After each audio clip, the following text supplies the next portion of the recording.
Committee of the Whole, please come to order. Welcome back, ladies and gentlemen, to the last day of Committee of the Whole. Let's do some good work. Let's hear some files. Mr. Majority Floor Leader, do you have anything else to say? All right. The next bill for our consideration is Senate File 121. The reading clerk will please read the bill. Senate File 121, sponsored by Senator Perkins. State funds, investments and distributions. An act relating to public funds. Mr. Speaker, your committee number 2, appropriations, to whom is referred Senate File 121 engrossed, state funds, investments and distributions, respectfully report same back to the House with the recommendation that it do pass with the following amendments.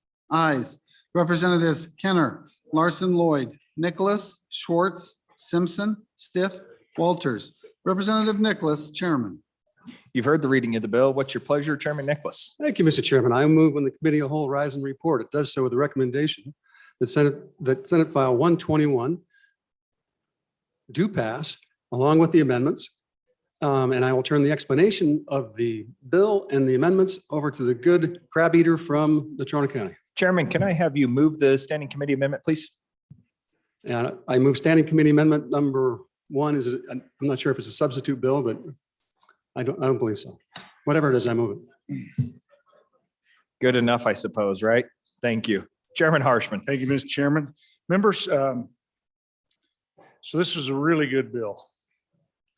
And question being called.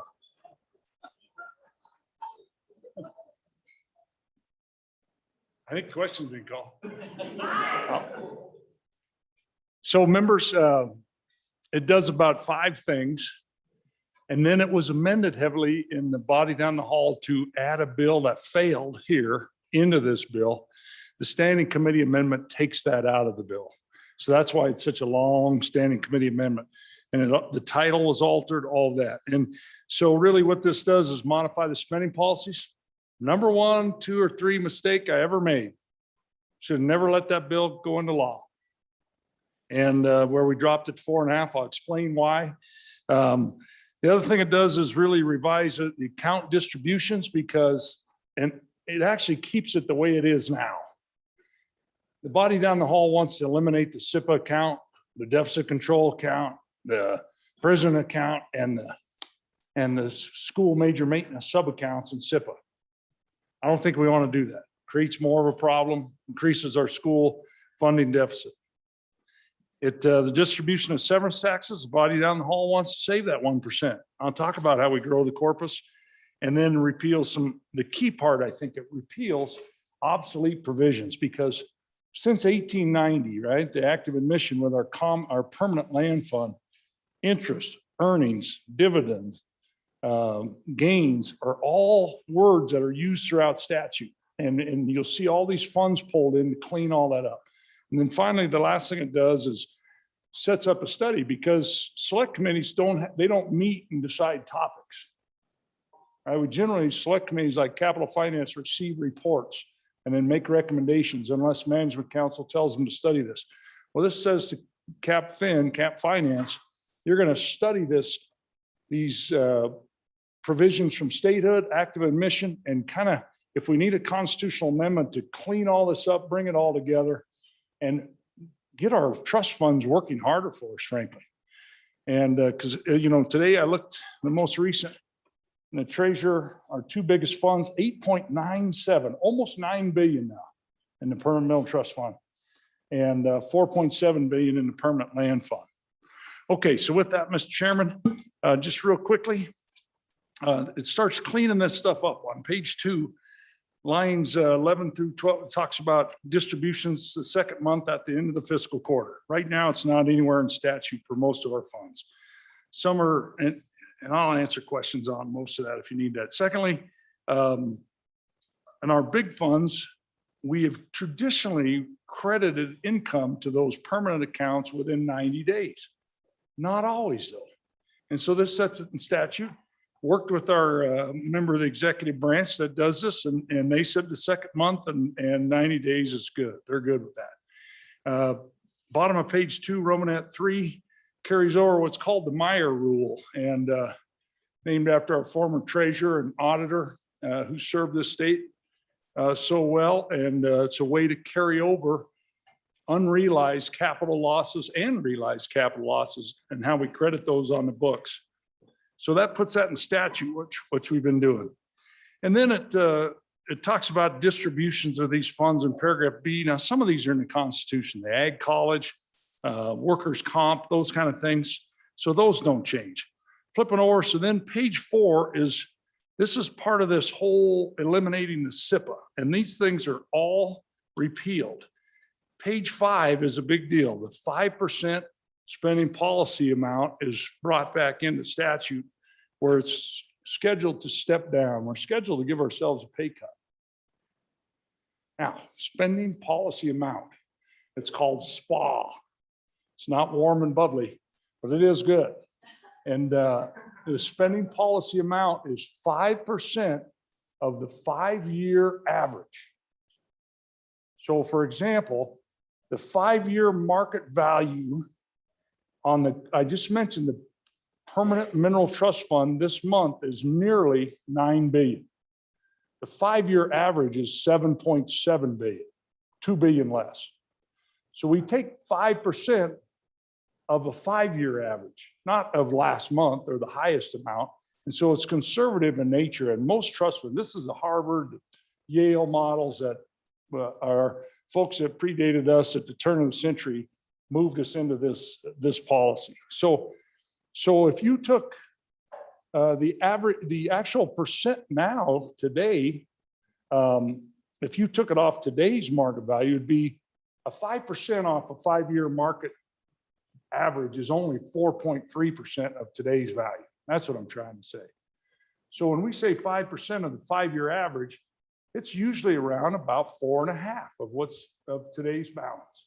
And actually, I did the math on it. It's 4.3% of today's balance. So it's a very conservative spending policy to begin with.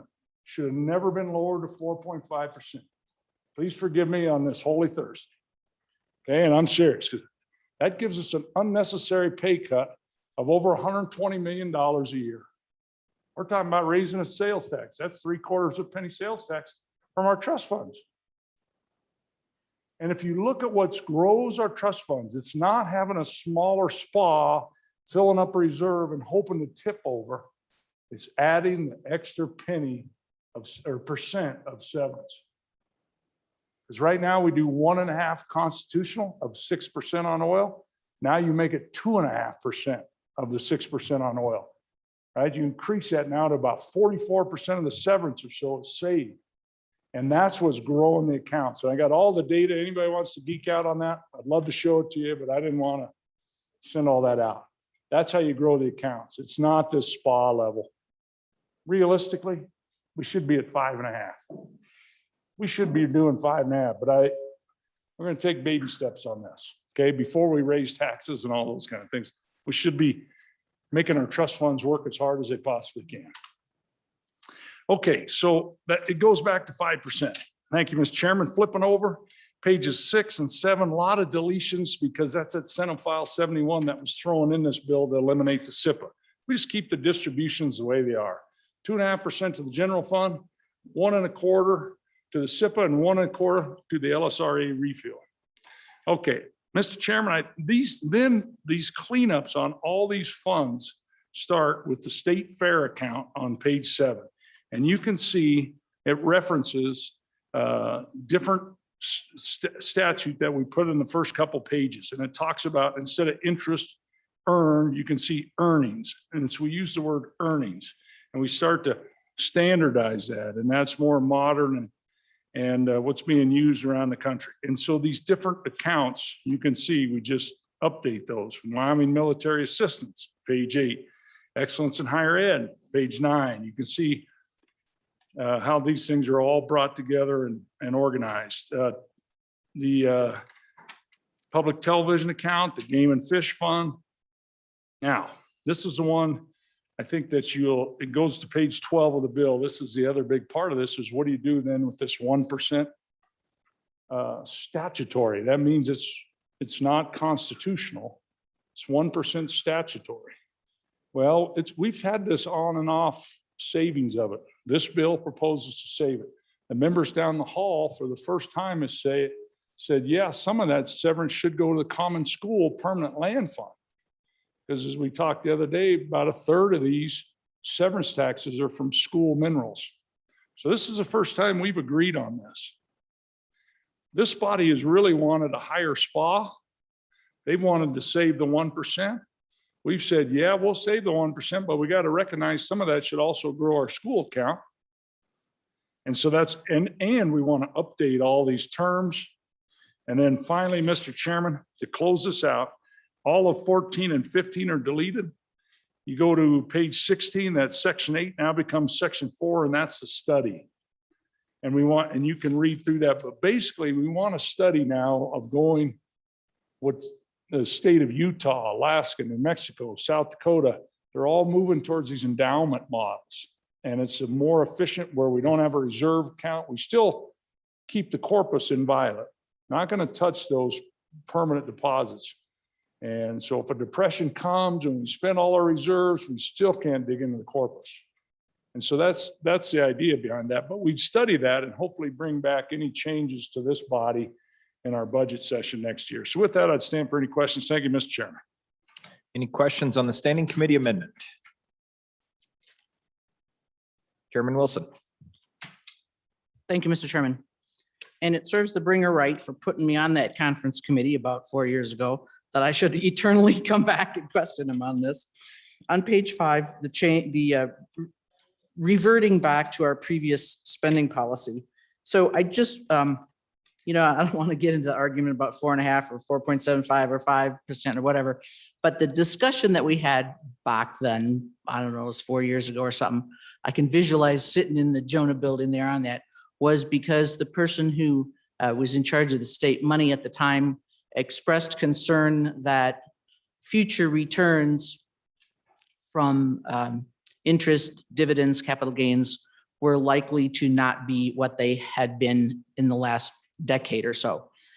And, a lot of folks who invest are kind of looking around thinking, maybe I'll put my money into cash or chickens or something like that, because we're not too sure about the stock market returns, which are basically what feed most of this. So I just wonder for the body because probably a lot of people don't really understand all the ins and outs, and I've forgotten some of them, but if maybe the bringer of the bill could expand a little bit more on what the thinking is as far as that particular revenue source and where it's likely to go. Chairman Harshman on the amendment. Thank you, Mr. Chairman. I move forward because you can't hear, at least I can't hear back here with this. So I appreciate the question by the good chairwoman of labor. So Craig estimates 2.64. So really what we're saying, we got to make 2.44% in equities generally, what's most of it, on a average that is 5 years old. Not the money that's actually working, because we got 9 billion working today to make a 5-year average on 7.7, 2 billion less. Right? So it's conservative in its nature. So really we're talking about on a spending policy, even though it's 5% of today's market value, it's only about, well, I wrote it down here, it's about 4.3%. Craig estimate is 2.6. Man, if we can't get 1.6%, I think we can find somebody else to manage our money. We can find a different way to do it. And and that's no offense to anybody, but I think everybody in Wyoming think we ought to make more than 1.1% with our equities. So I would just stress again that the 5% is based on a 5-year market average of the fund, not on today's size of the fund. So it's inherently conservative.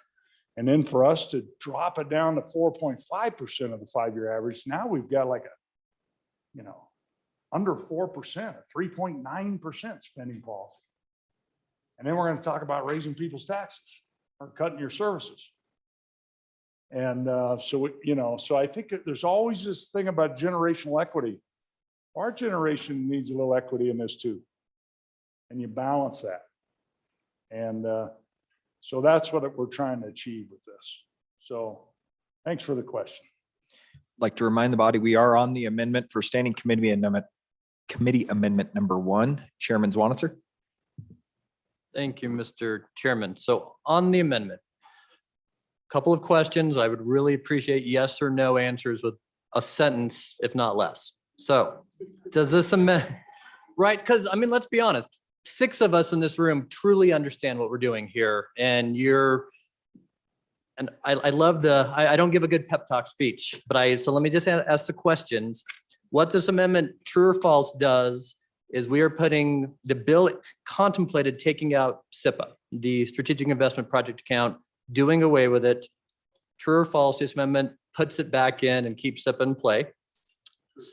Second question, does this amendment put more money, what I would call locked up in savings account, and make us less liquid than we are now? True or false? And 3, and this is going to be kind of a confusing question because you have to understand how this works if you're new.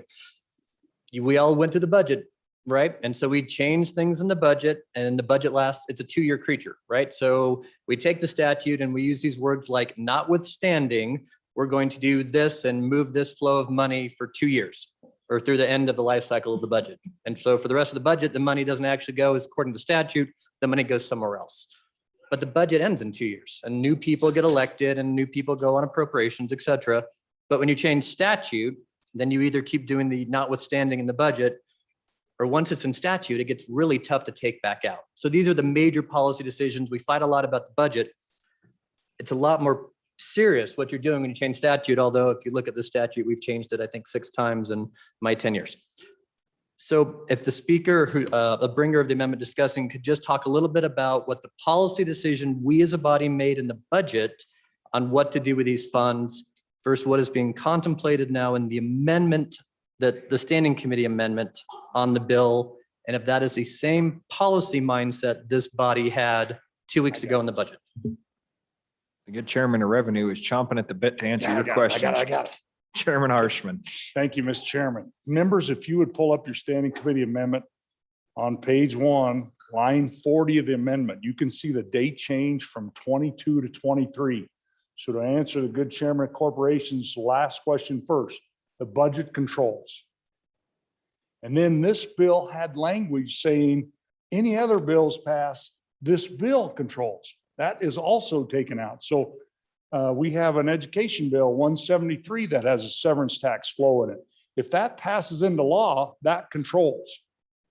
And so this controlling language in this Senate file is taken out.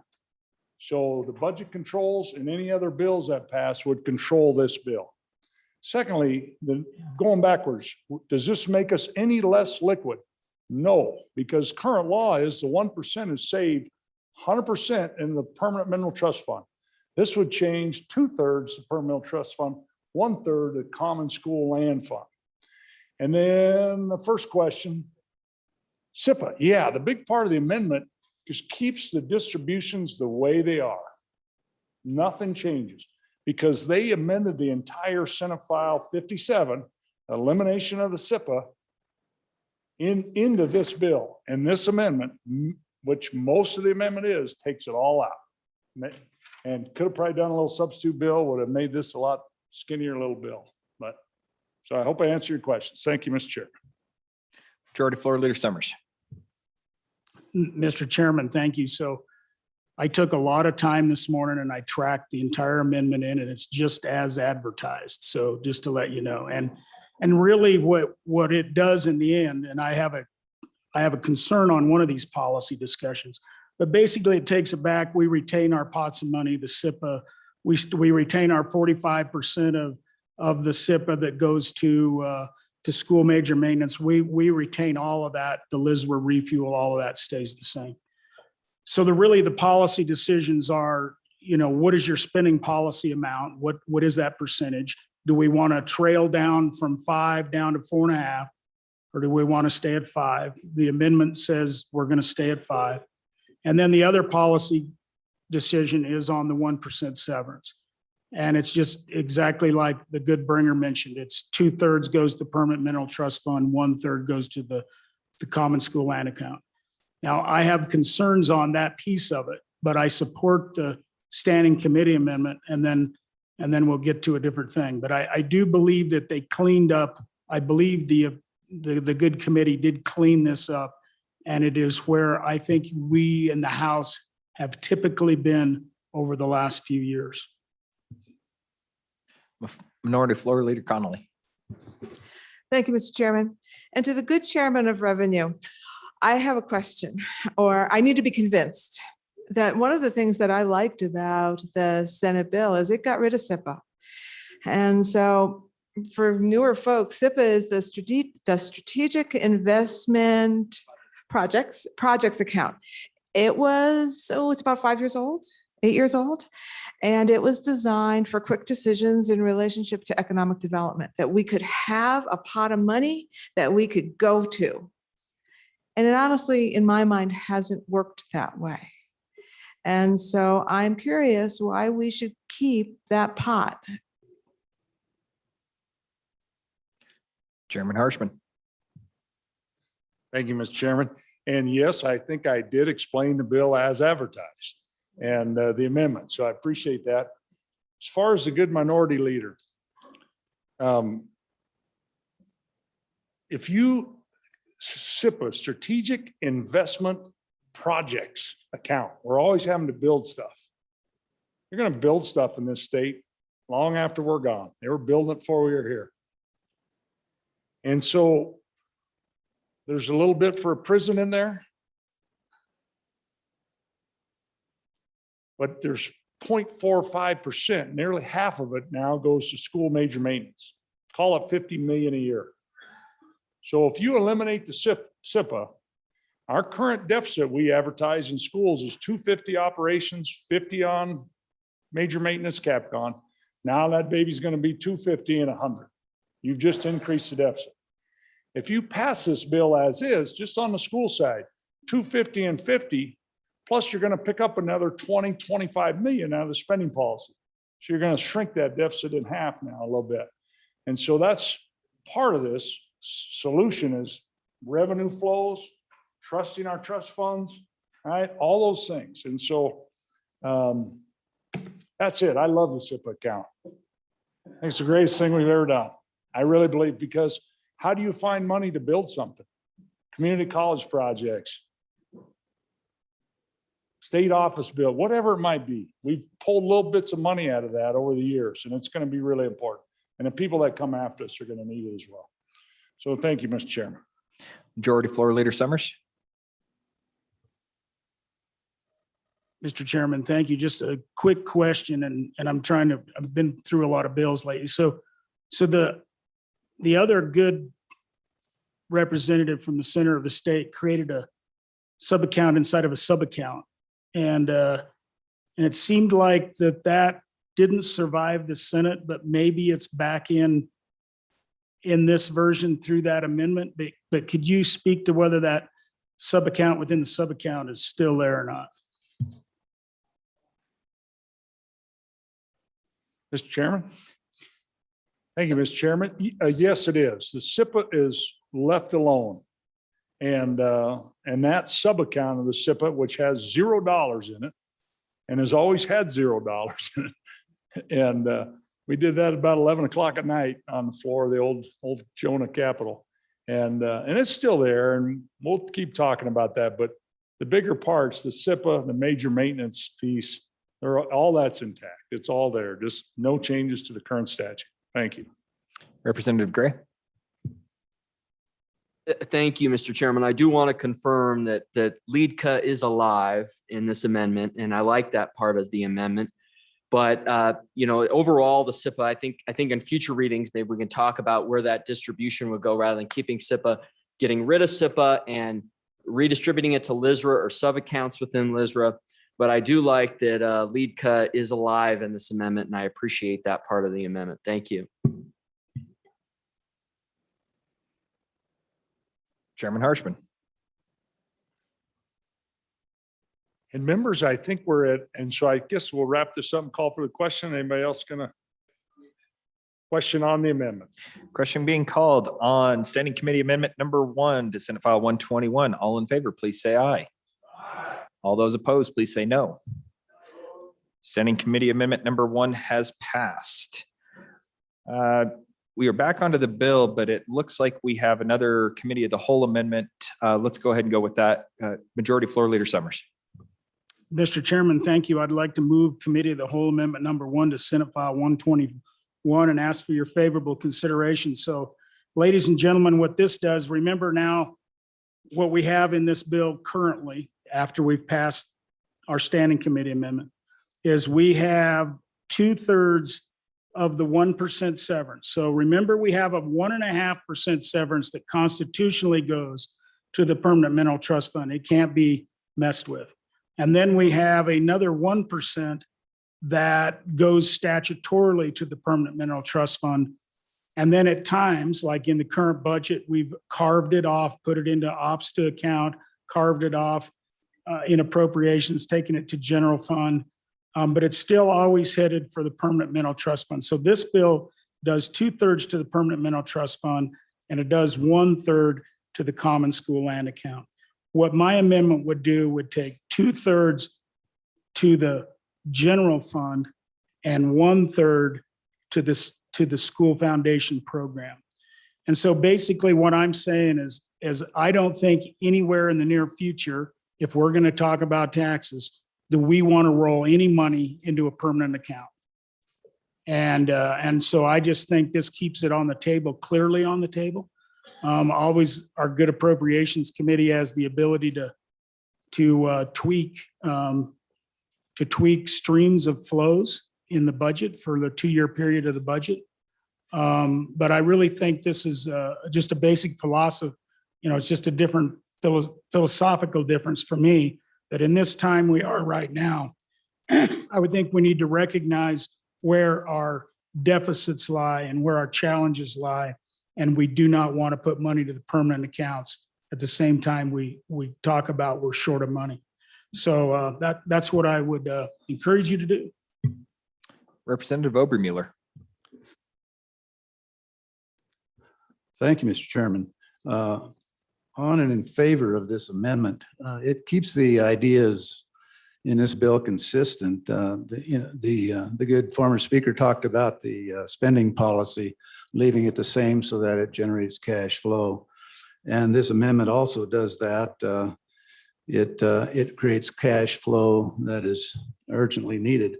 I'd like to walk you back to when we were doing the budget here in the House and what we did with this. This came to us as the very last amendment on the last day, the allocation of that 1% money.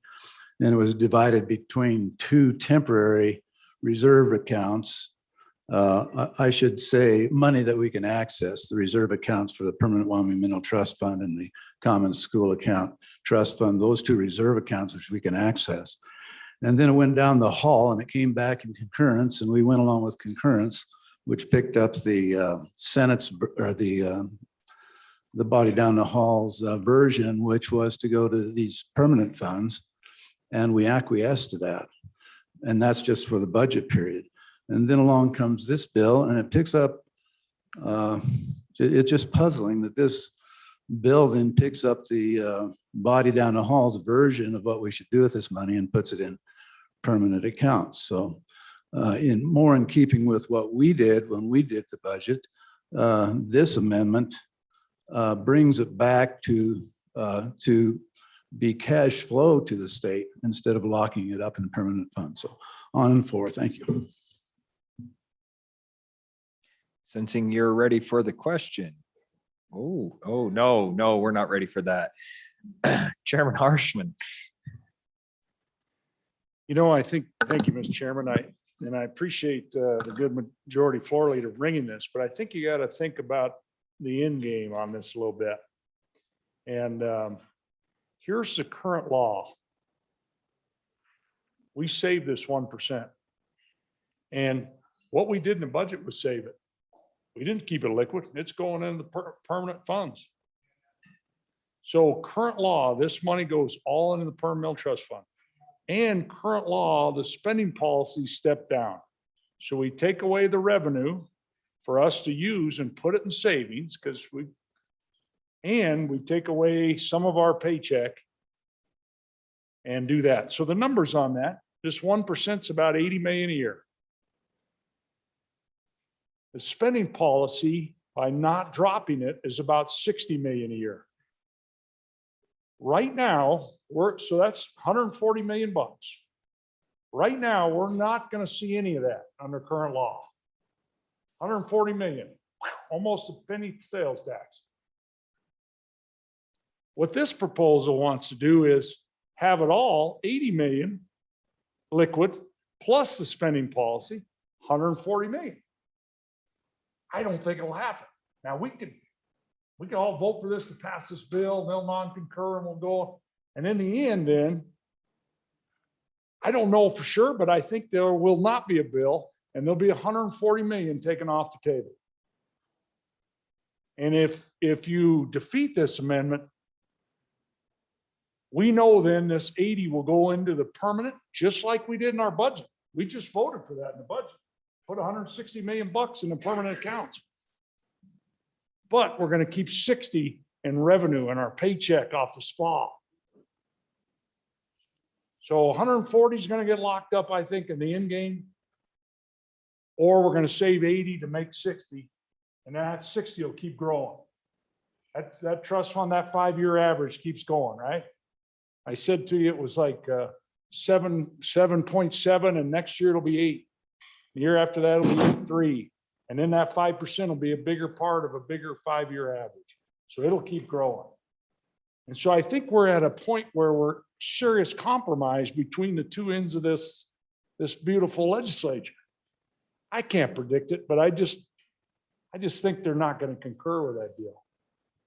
And then I think there's a risk. So I had a member say, hey, just go along, pass the bill, we can do a concurrence. I think I want to tell you the whole story on this. Because I don't want you just to vote for this because two guys who have a little street cred on the floor on this said that, because I think there's an end game to this. We're going to lock up 140 million, or we're going to lock up maybe just 20 million and keep the rest of that growing and grow our savings, but grow our investment revenue as well. So I'm going to vote against this and for the bill. I think it's an elegant compromise. It is not perfect. I wanted bigger reserve accounts. I wanted to put this 1% in the reserve accounts. That's the way the bill was originally written. Hey, just one of 90 duly elected. So just trying to bring the best product forward. Thank you. Representative Hallinan. Thank you, Mr. Chairman. I rise in favor of the Summers Amendment, or the amendment number 2, I guess I should say. I think it's clear that we need to do a little education of the body and of the Senate also. That this amount of money that we're putting away into these programs is taken directly out of our current needs. We have a need in the school foundation program, and 1/3 of this money goes into the school foundation program. And the general fund is also in need of funds. We don't need to be taking more money out of these areas and putting it into savings at this time. If we had a surplus, I can see a reason to do so. But we have a deficit in both of these funds. I think that it's clear that basic economics is a course that we all need to look at. It says that during a time of deficit, you don't put money into savings. That's a basic thing that every family should know. When they're running out of money for food, they don't go down to the bank with their last paycheck and put it into the bank. They go to the grocery store and buy food. So that's what we need to do with these funds now. And I think that the Second Amendment is a good way to deal with it. So with that, I speak in favor of the Second Amendment. Thank you, Mr. Chairman. Like to remind the body that we are the House of Representatives and we do our work here. And we don't refer to the other body at the other end of the hall by name especially. So please keep that in mind when we're working the bills. Thank you. Chairman Nicholas. Thank you, Mr. Chairman. Ladies and gentlemen, on and against the amendment. Actually, when you have a savings account and you're saving for your retirement, even when times are bad, you still need to put money in that account because it grows and it prevents you from having even tougher times down the road. So what's wrong with just throwing the money into the general fund? Well, part of the reason that we created SIPA and part of the reason that we believe that this shouldn't be just dropped into the general fund is because what happens? What almost always happens? We spend it. When they see a surplus sitting in that account, this body tends to spend it. And they have programs, they do different things. So basically, it's a forced savings to make us be efficient, to make us be conservative, and to protect for future legislatures and the future people of Wyoming, so we can outmap inflation in our permanent accounts. So it is a policy decision. It's one that your Appropriations Committee believes in. And so that's why we did it. Literally, look at the budget between 2005 and 2014. We had money flowing in coffee cans. You could come down to this floor and there was $1 billion of money and you just had to think of ways to spend it. And trust me, we did. And we continue to do that when the cup runneth over. And you heard me talk earlier this year about where we really are right now. Well, where we really are right now is we have a $50 million surplus in the general fund right now. At the end of the biennium, we're going to have $100 million surplus. Plus, we're going to be able to pay for 2% of major maintenance. Because why is that? It's because we've structured our budget now by reducing the dollars out of it, that we're self-sustaining and we'll be able to save and do all those things. And look at the things that we've done so far this year. We've done a lot of neat things. So it's just a policy decision, but the House Appropriations position is we need to save even in hard times, even though you don't save as much. So on and against. Representative Stith. Mr. Chairman, thank you. On and for the amendment. About 10 days or so ago, 40 of us voted for House Joint Resolution 3. And that was taking more money out of the Common School Permanent Land Fund income, if you remember, to put toward education. If you were for House Joint Resolution 3, you should be for this amendment. And the reason is for the same reason. What this amendment does is it generates more income that we can use for our schools and for the general fund right now. So if you want to, because if we leave the bill as is and put the 1% severance tax money into the permanent funds, it makes it more likely that we'll have to adopt a tax earlier to pay for schools. So if you want to avoid a tax, you should vote for this amendment. And as far as the numbers go, right now, the 1% severance tax, it's generating about $64 million a year, 64 million or 128 million in a biennium. So on and for. Representative Gray. Thank you, Mr. Chairman. Very important bill here we're getting at the end, and not sure about acceleration tomorrow on this one. Because there probably should be 3 readings on this one, but I really want to urge a no on this one, on this amendment. I do agree conceptually with not locking any of this up, especially in statute, but we got to pick the right place for it. In the general fund, I think $1 in the general fund would be too much out of this distribution. We've gotten the general fund down to balance, more than balance, and these funds get plopped in, it's going to get spent. What we want to do is come up with a way of and we're going to work on this overnight, of sequestering a portion of it, probably half, in a cash savings so that we can stop the tax increase narrative, or try to stop it as long and have that there with liquidity. And then the other half in a way that can be invested in a medium term way that can be clawed back over a period of 6 to probably 18 months, so that we do have that revenue flow. And that's the point of the other body, that plopping this into permanent funds is going to, those investment earnings are going to compound. But there's a middle ground here where we can lock half away into a sub account within LISRA that has some stipulations and statute that will be invested in a way that is very difficult to become liquid, but can become liquid in 12 to 18 months, which, with say it's 1.5 billion in LISRA, and change. I mean, that's $1 billion till you hit 500 million. So you don't want to lock it away forever. We're constituting and never touch it, but you do want to have some where you get an investment flow. But this amendment is not the right approach. Conceptually, the idea of not locking any way is correct, but the flow is not correct. So, so we're going to work on this overnight, but I'd urge a no on this one. Thank you. Majority Floor Leader Summers. Mr. Chairman, thank you. And all I'll say about negotiations that would continue after this bill is passed is that this would provide, I think, an even stronger position for the House than what exists now in the bill. So I'm not buying that argument. And then let's talk about, okay, so, well, we don't want to spend this general fund. We don't want it in the general fund. We'll just spend it.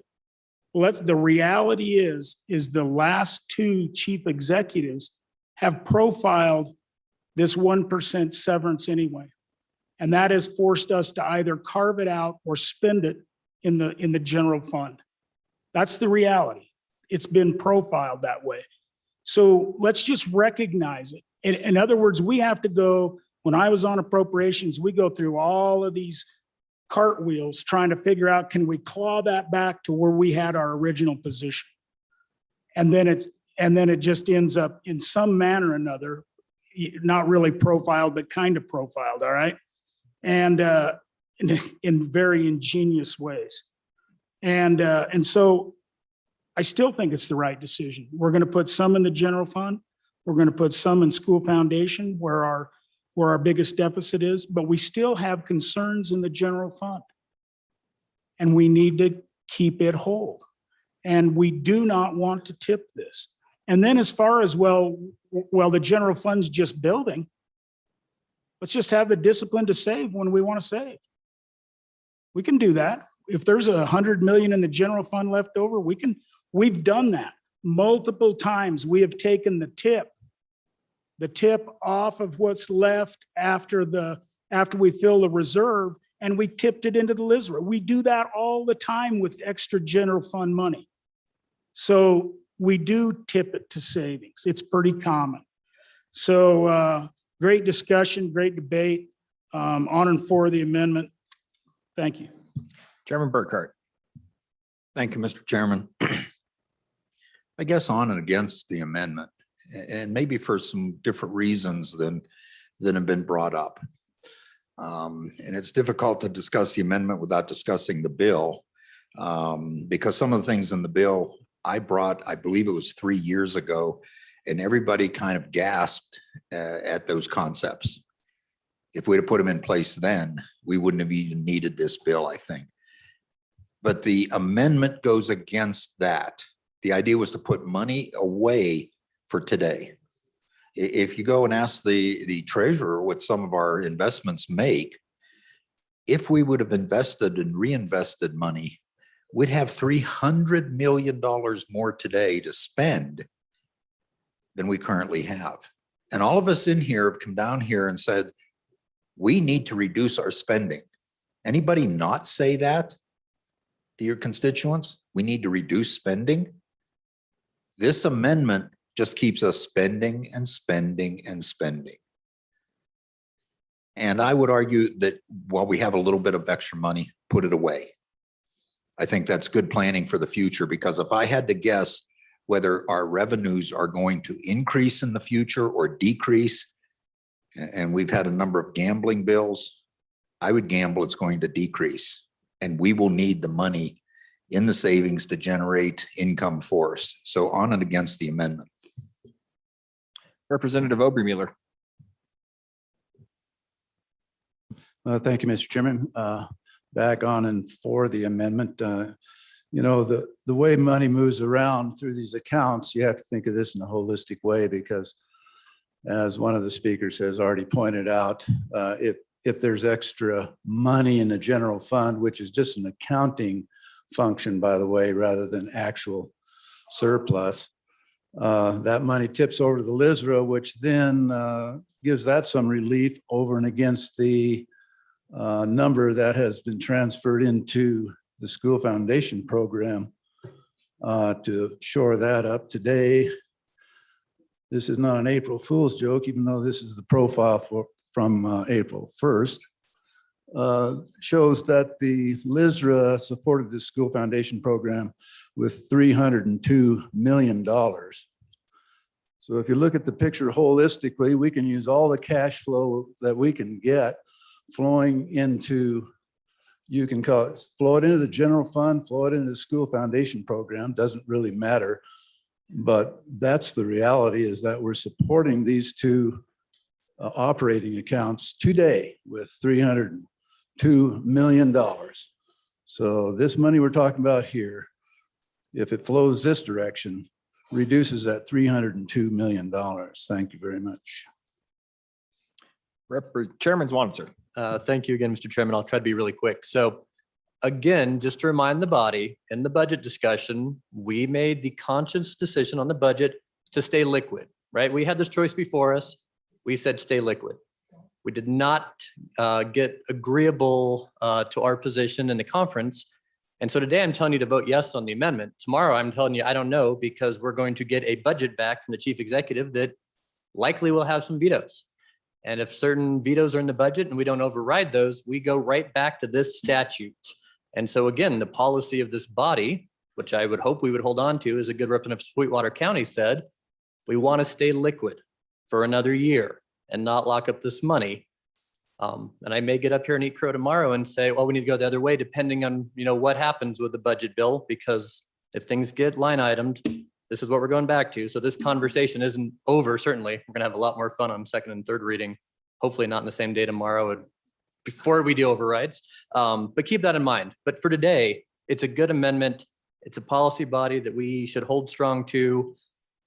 And I would encourage your I vote.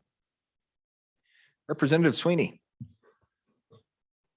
So chairman of corporations, at his very beginning thought was, he had quite a few questions and yes, no. And I'm probably more confused now. But so bottom line is, to me, if somebody could kind of clarify this. So if we vote no on this amendment, it gets us into a position, everything goes into permanent funds. Yes, they're savings accounts, but the difference is, if I choose to take something out of an IRA for an emergency and I don't repay it back, I pay the personal income tax and a penalty on that, but I can still get to it. The difference is with the permanent funds, they're permanent. We can't claw anything back. So if I vote no, it gets us into a better position where we're going to need to raise taxes in the long run, because we're going to hit the fiscal cliff a little quicker. And if I'm misunderstanding that, so I believe I'm going to support the amendment because it'll keep us liquid for this next year and a half. And I believe this goes in statute which isn't an easy thing to turn around versus paying the penalty on the IRA. Bless you. And Vice Chairman Larson. I think I see him back there. Thank you, Mr. Chairman. And unless I may have my dates and stuff wrong, and I hopefully want to bring us back on track of when some of this stuff has happened, and the good chairman and floor leader can correct me if I'm wrong. So on our budget bill, we took the OPSTA and we took half to the corpus of the Permanent Mineral Trust Fund, and we took half to the school corpus. That's through this next fiscal year. That stays in place even in this bill. And so this bill, we changed it to 2023. So the OPSTA that we have right now is committed to those two accounts. The OPSTA that's generated, the 1% that's generated the next year is what we're having this discussion over. And unless I'm reading my dates wrong. And so if I am, please clarify that for me. Chairman Hirschman. Thank you, Mr. Chairman. So the current law is we save the 1% statutory in the Permanent Mineral Trust Fund. In the budget for the last couple biennia, we have done a notwithstanding, and we created in the budget an account called the OPSTA, 1% severance tax account. Okay. But the law in the green books is 100% of that 1% goes to the Permanent Mineral Trust Fund. So that's what's going to happen. Now, we just voted in the budget to take the money that's been held in this OPSTA account the last couple of years. Right? And this time it's 160 million, 159.3 million. We're going to deposit about 15 million of it on July 1st, and then the rest of it's going in next July. We'll be back here to look at it, but those are going into the permanent accounts 50-50. I think for those who are concerned about school funding, that's a big moment, because for the first time ever, 1% severance money is going to build the school corpus. First time ever. So that's a big victory. And that's our friends down the hall are saying, yeah, we agree. We got to start growing the school corpus more. So if this bill then, so that's the budget. Now let's talk about this bill. And a good representative from Rock Springs brought up HJ3. If you like that bill, you'll like this amendment. Look at the digest on that bill. Oh, see where it's at. See where HJ3 is at on the digest right now. And I would submit to you that we have a one-time, and look at the digest on this bill. And I know we're not supposed to refer, but I'm trying to, there is a agreement that could take place where the current law would be altered to say, okay, instead of all of the 1% going in the Permanent Mineral Trust Fund, we'll take a third of it and put it to the school fund. So we'd still save it. And then we would alter the current law, which is going to give us a 60 to 70 million a year and growing haircut, because we're lowering the spending policy from 5% to 4.5. And I apologize again. That's going to happen. So here's what we got to lose if we pass this amendment. And I know you'd say, trust the process, we'll go to conference committee. Part of the process is, hey, I'm not appointing the conference committee. I held my nose and voted for that, passed 15-14 the way it was. Not even appointing the conference committee, because we're going to save the 80 million 1%, and we're going to get to save the 60 million haircut off the SPA. So we're going to put 140 million in the permanent accounts. And this bill says, hey, let's don't put 140 million in the permanent accounts. Let's go ahead and keep the 80 going, but we even agree that we're going to take a third of it for the schools permanent fund. We're going to still save that, but then we're not going to take this haircut and save it as well with a lower spending policy. So your vote right now, your vote is really going to be whether to keep the current law intact. That's what I was born late at night, but not last night. This bill, this amendment is death to this bill, in my opinion. Look at the digest on HJ3. How far did that one go? Did anybody get on that concurrence? Oh, no, never got off the board down there. And I'm just saying, this is a moment for this bill. And there is a closely crafted, and they might not even go for this standing committee amendment that we just did, taking this SIP out. It might already be death for the bill, but I'm hoping we can find that. But if we say, hey, we're not going to save the 1% and we're not going to lower the SPA, it's not going to happen. I just don't think it's going to happen. So do your HJ3 vote with all due respect, but no, you're chasing that windmill. And 140 million a year is going into permanent funds. And that's not a horrible thing, but just know that that is not going to be liquid, where about 60, 70 million of that would churn and grow, and we'd be able to use that for our people today. And that's the key. So I think, man, it looks like you're keeping more money liquid. That's assuming the bill survives like this. This isn't the end. Gosh, please vote no. Give this bill a chance to reach a really nice, elegant compromise to set our state up moving forward. Please vote no on this, and if it gets in there, I'm gonna try to take it out, and you beat me up tomorrow, and then this bill, and we'll say, hey, whatever happened to that bill? Oh, gosh, I'm in a filibuster, Mr. Chairman. Please vote no on this amendment. Thank you. Thank you for the spirited debate.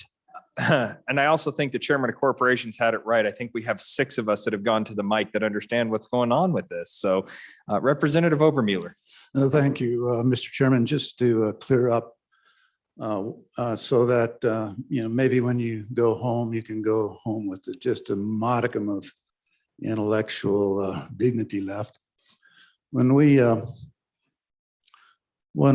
passed our budget, these same very articulate people who convince you of all these things came up here. It was the last amendment, the last day, and they were very, very convincing. Chairman of JAC got up here and he was passionate. They were all speaking for this one here, number 27. And this 1% severance tax was going to be distributed like this. Permanent Wyoming Mineral Trust Fund reserve account was going to get 50%. And the Common School Permanent Fund reserve account was going to get 50%. These are not permanent funds, folks. These are the backup accounts. Do you remember what they said? We have to really grow our reserve accounts, protect this backflow of our spending policies. Remember that? And we all voted for it. We had our budget, we clapped, we were so glad. Then they took it down the hall and they got rolled and on this issue. And it came back with this document, and you can look on page 5 of this document, and you'll see where this amendment got totally pulled, deleted, a big D by it, the encoding piece on the left-hand side. And it was replaced by money going into the permanent funds for the rest of the biennium. Okay, that's fine. That was a compromise. We did that. But now they come to us today and they want to say, okay, but let's do that continually now, from now on. Let's just walk away from what we did as a body in putting it into these reserve accounts. Now, this amendment takes it a little further and says we're just going to put it into the cash flow accounts where we could actually use it. The reserve accounts are fine. Those are very similar. But then just memorializing and putting into statute that we're going to do this forever. And when you've had so many people on the body in this body talk about why are we cutting and putting money into permanent accounts at the same time? Why are we doing this? So on in favor of this amendment, and if it needs to be modified a little bit in second and third reading, fine, but we ought to get away today at this time from money going into permanent accounts. Thank you. Majority Floor Leader Summers. Mr. Chairman, thank you. And So obviously on and for the amendment, but I do want to clear one thing up. This is the policy moving forward. This is not going to change the policy in current statute or in the new budget if it's adopted by the governor. That could be a second reading amendment, but it's not, I didn't mess with those timelines. This is the policy moving beyond that. And I just don't think it's a good policy. And I think we do need to have this money liquid.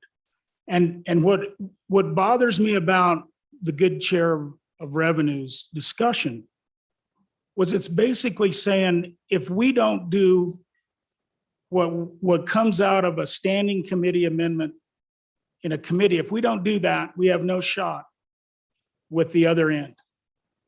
So basically, the rest of us do not have any ability to develop policy to take down to the other end. This is about House policy. This is about House policy. On support of the amendment. Representative Hallinan. Thank you again, Mr. Chairman. Just a few days ago, we passed the budget.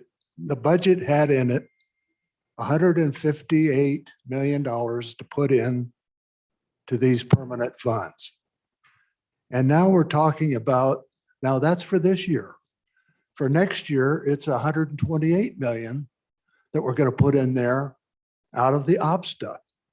So I guess that adds up to about $290 million. We're talking about taking out of our liquid funds and putting it into permanent funds with this, if this amendment is turned down. I think that's too much. And that we need to be having access to these funds.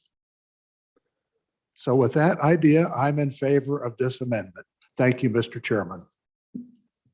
Representative Gray. Thank you, Mr. Chairman. Please vote no on this amendment. We do want to be liquid on this, but there is a piece of the other side's position that is good, which is that we do want to try to use a portion of this to achieve investment earnings. And there's a way to do it without locking it up forever. Okay, but this isn't the way to go. And so I really urge a no. We got 2 more readings on this, but conceptually there's pieces of this that are good, but it is not there, and it's really important. So urge a no. Thank you.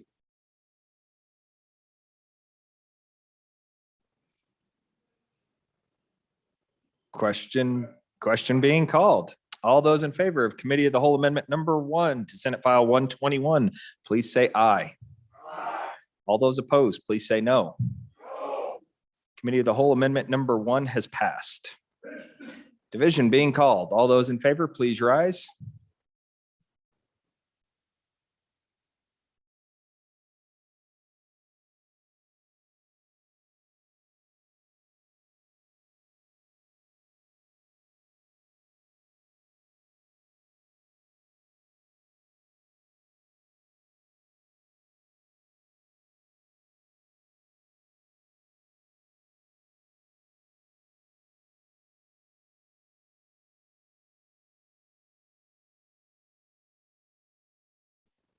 All those opposed?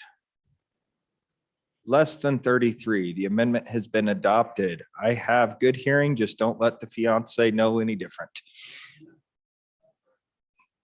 Back on the bill. Do we have any discussion on the bill itself? Question being called. All those in favor of Chairman Nicholas's motion that when the Committee of the Whole rises to report it, do so with a favorable recommendation on Senate File 121, please say aye. All those opposed, please say no. Senate File 121 has passed Committee of the Whole. Chairman Wilson. Thank you, Mr. Chairman. Privilege of the floor. Please proceed. Thank you. And I will say, before I do my privilege, people have commented about the acoustics up here. Having sat up here through all those amendments, the acoustics are definitely worse up here than they used to be. So I would like to introduce some of my constituents. I don't usually get to do that because my constituents here in Cheyenne are usually hard at work instead of here. But up in the North Gallery, we have a family, and I just want to say that the parents told me that the children have been introduced every year. So I think By now, they probably know more about the permanent fund and the OPSTA than any of us. So anyway, Bison, Ava and Slade Taylor and their parents, Eric and Sean, up in the North Gallery. So welcome them, please.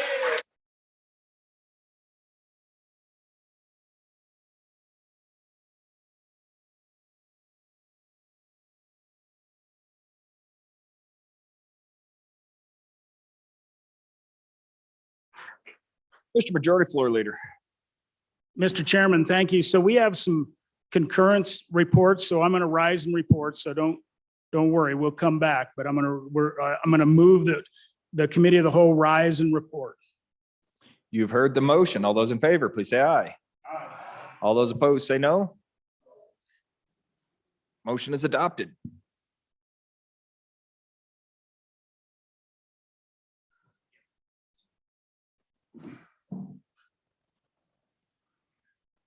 Welcome, Taylor family. Reading clerk, please read the committee of the whole report. Mr. Speaker, your committee of the whole, having had under consideration bills on general file, begs leave to follow as report as follows.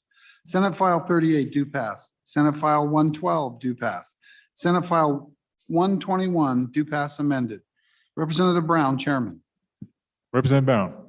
Thank you, Mr. Speaker. I move the adoption of the committee of the whole report. You've heard the motion. All those in favor, please say aye.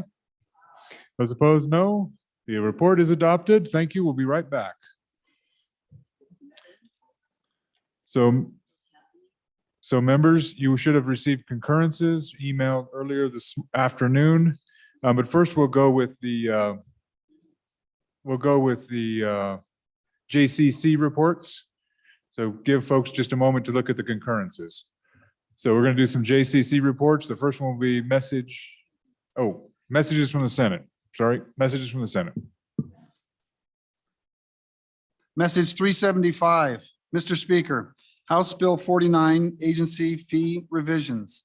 The Senate adopted the Joint Conference Committee number 1 report on bill listed above by the vote indicated. Ayes 19, noes 11. Sincerely, Ellen Thompson, Senate Chief Clerk.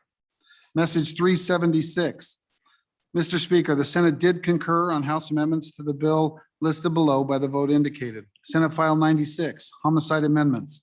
Ayes 27, noes 3. Sincerely, Ellen Thompson, Senate Chief Clerk. Message 377, Mr. Speaker, the Senate did occur on House amendments to the bill listed below by the vote indicated. Senate File 136, required Public Service Commission considerations. Ayes 28, noes 2. Sincerely, Ellen Thompson, Senate Chief Clerk.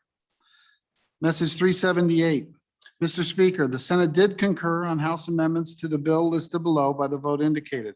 Senate File 83, Gillette College Community College District. Ayes 26, noes 3, 1 excused. Sincerely, Ellen Thompson, Senate Chief Clerk.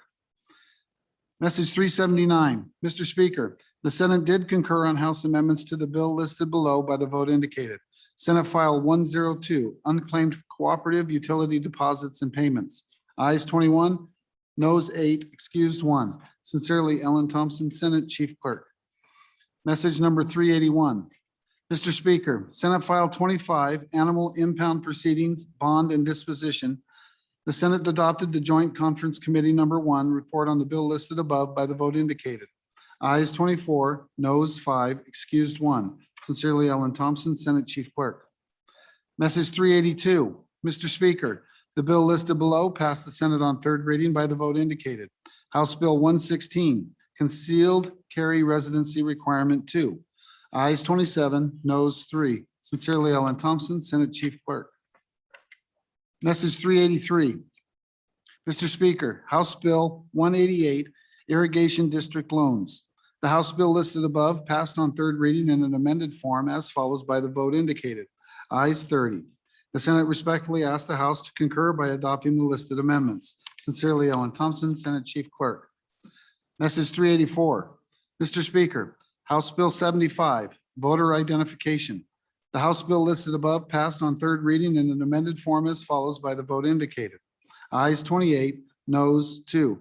The Senate respectfully asks the House to concur by adopting the listed amendments. Sincerely, Ellen Thompson, Senate Chief Clerk. Message 385. Mr. Speaker, House Joint Resolution 9, local government investment in equities. The House bill listed above passed on third reading in an amended form as follows by the vote indicated.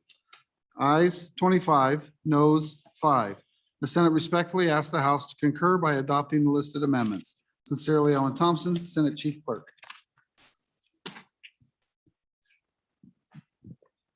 All right, members, we're going to do a joint conference committee reports first. We've got Chairman Greer and Chairman Nicholas. Chairman Greer, first conference committee report for consideration is message 381 on Senate File 25. Chairman Greer. Thank you, Mr. Speaker. So I'll move joint conference report number 1 to Senate File 25 and ask for the House to approve the conference report. So, Mr. Speaker, this was in members of the body. This Senate File 25 dealt with impounded livestock, which had quite a few amendments. There was a standing committee amendment, 2 committee of the whole amendments, and then 4 third reading amendments. So if you recall the history on that, what was of significance were the 2 third reading amendments, number 1 and 2, brought by myself and then the new country lawyer out of Johnson County, which set up that process and which I think really helped the bill out. There was also then a number 3 third reading amendment, which had a provision in there that said that if you were convicted of the felony, that you would not get your animal back. So all of those amendments were adopted by the Senate. The amendment that was not adopted by the Senate was the 4th third reading amendment, which dealt with what I will call, to be generous, an enhancement to the penalty. And they did not feel that was appropriate within the bill, and neither did I, but that's beside the point. So anyway, with that, they were very appreciative of the work of this body and the cleanup that occurred over in this House. And with that, I'll try to answer any questions off the top of my head best I can. If there are none, please vote aye. All right, members, any discussion on message 381, Senate File 25? Any discussion? Any discussion?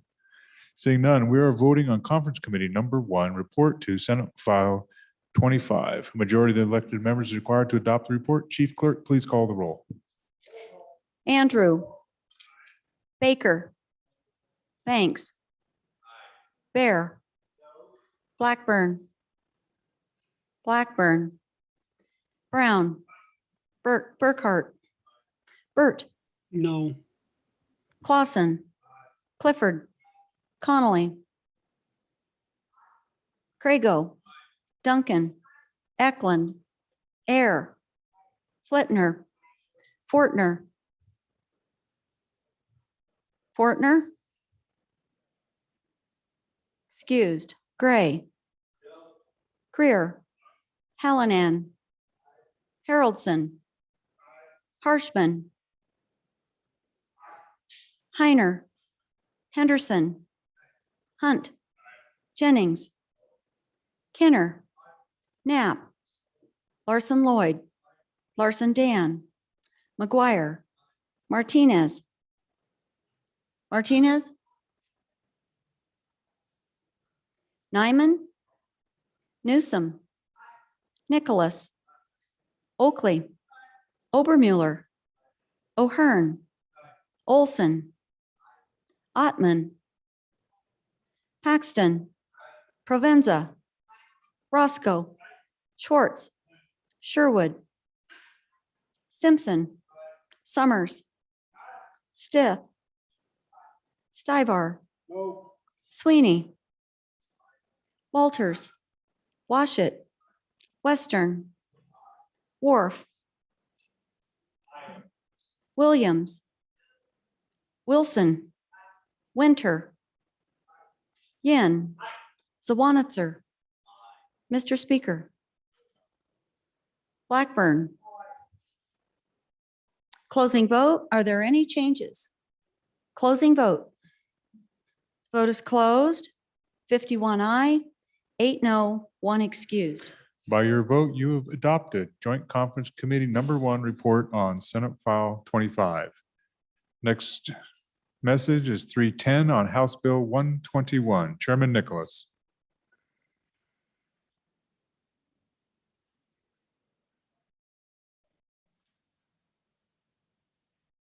Representative Blackburn, you have a privilege of the floor as we wait. Yes, Please sir, proceed. Mr. Speaker. Thank you very much. So in the North Gallery, we have, yes, my granddaughter, Nikki.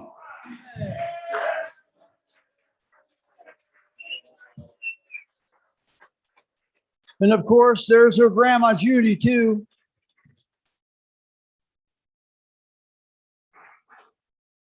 Well, you're a lucky man, and they're lovely ladies. Glad they're here with us today.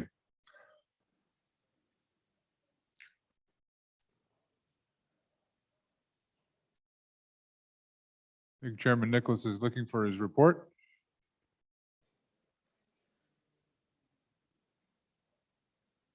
Chairman Nicholas. Thank you, Mr. Speaker. I would move, which number is it?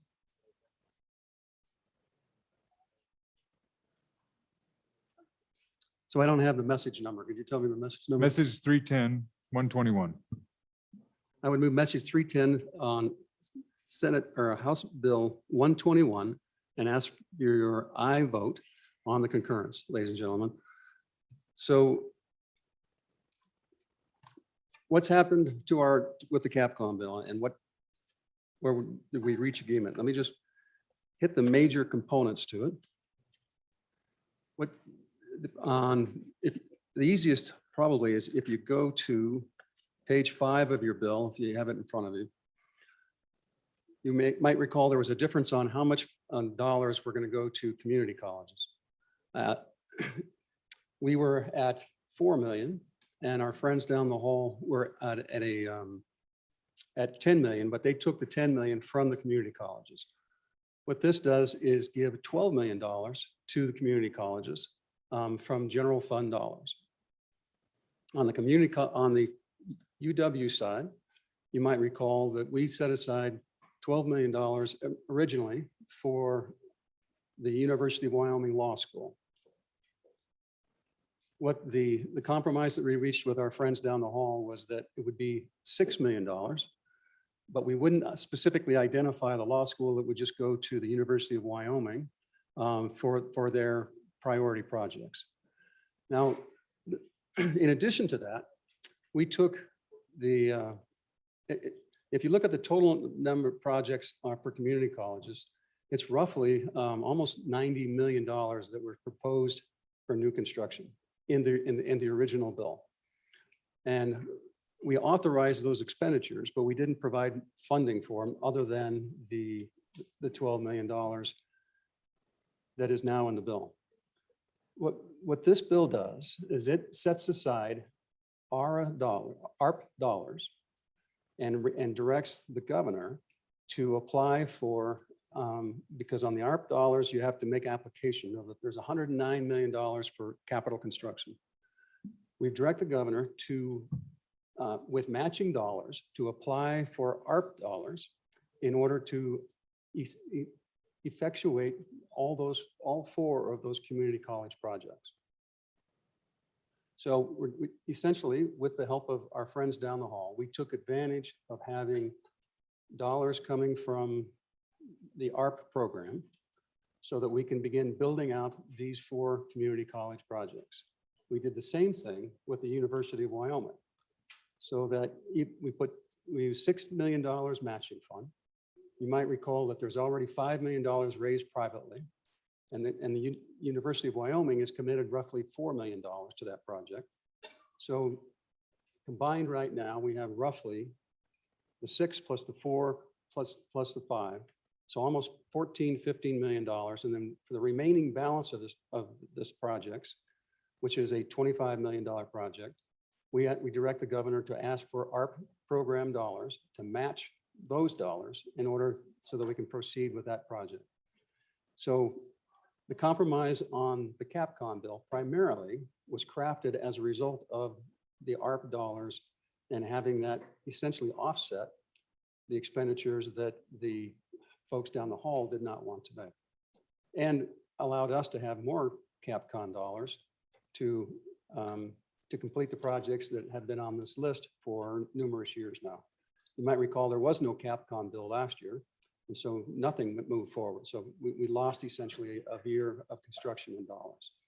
In addition to that, the numbers that you have for the CapCon and for the community colleges and the UW, those are 18-month-old numbers because they were put into the budget last year and they had gone through the prior year of calculating out what those numbers are.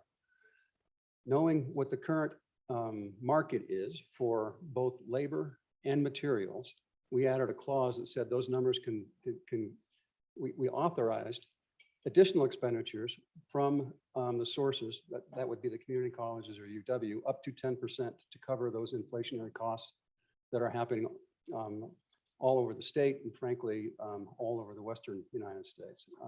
Because that's actually less than the inflationary value if you take the price of lumber materials. In most places, it's gone up 15 or 20%. But so we just pegged 10%. And so all those numbers for the community college projects and for UW, there's an add-on that allows them to expend another 10% over the marked project. You might recall this body approved $4.5 million to help finish the capital, this capital complex. The list that we have of things that need to be done or would like to be done it's an $8 million list. But so we funded about half of it.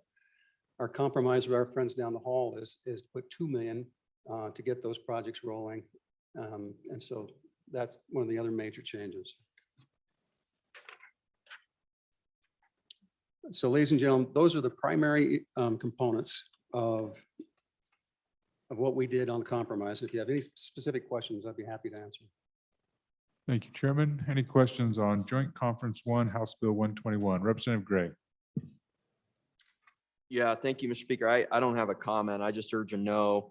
I think that, I don't have a question. I just have a comment, which is I would vote no, or I'm encouraging a no. The $6 million of general funds for the law school, I guess it's not going to be allocated for that. $2 million for the capital project.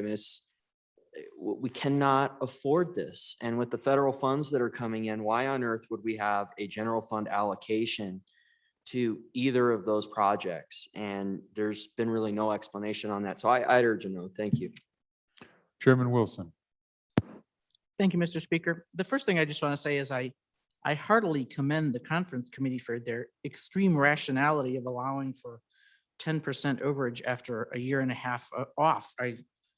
I have rarely seen such sanity from conference committees. The other thing, but I do have a question and my question is specifically on the LCCC rack, but it could come up elsewhere. With the switch over, and I think I'm reading it right, from private funds and picking up the ARPA money, I can't remember and couldn't find it in the bill. In those cases, have there been private funds already raised, and have we, did we need to authorize the various facilities then to do something with those private funds, or was this just looking ahead? Just a reminder of where that was. Thank you, Vice Chair Larson Lloyd. Thank you, Madam, Mr. Chairman, not Madam Chair, Mr. Chairman, but to the good Chairman of Labor, what you'll recall when the bill went over to across the hall, they,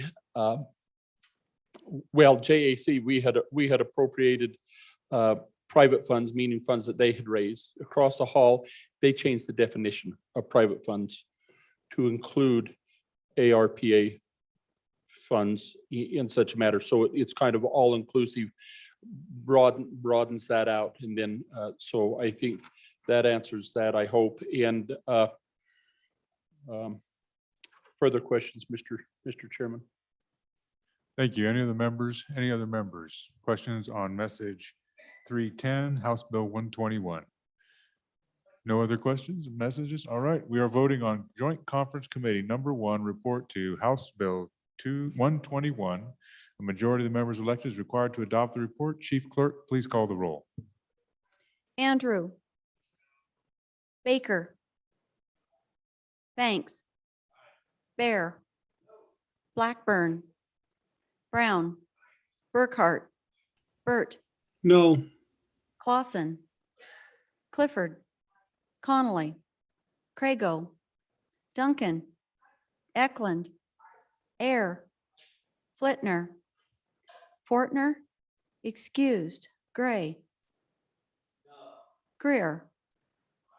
Hallinan. Haroldson. Harshman. Heiner. Henderson. Hunt. Jennings. Kenner. Knapp. Larson Lloyd. Larson Dan. McGuire. Martinez. Nyman. Newsom. Nicholas. Oakley. Obermuller. O'Hearn. Olson. Ottman. Paxton. Provenza. Roscoe. Schwartz. Sherwood. Simpson. Summers. Stith. Stivar. Sweeney. Walters. Washit. Western. Wharf. Williams. Wilson. Winter. Yin. Zawanitzer. Mr. Speaker. Closing vote. Are there any changes? Closing vote. The vote is closed. 43 aye, 16 no, 1 excused. By your vote, you have adopted Joint Conference Committee Number 1 report to House Bill 121. Thank you very much. Next, members, we're going to go to concurrence requests. First one will be message. These are, again, on your email. You received them a couple hours ago, 3 hours ago. First one will be message 383 on House Bill 188, Chairman Eklund.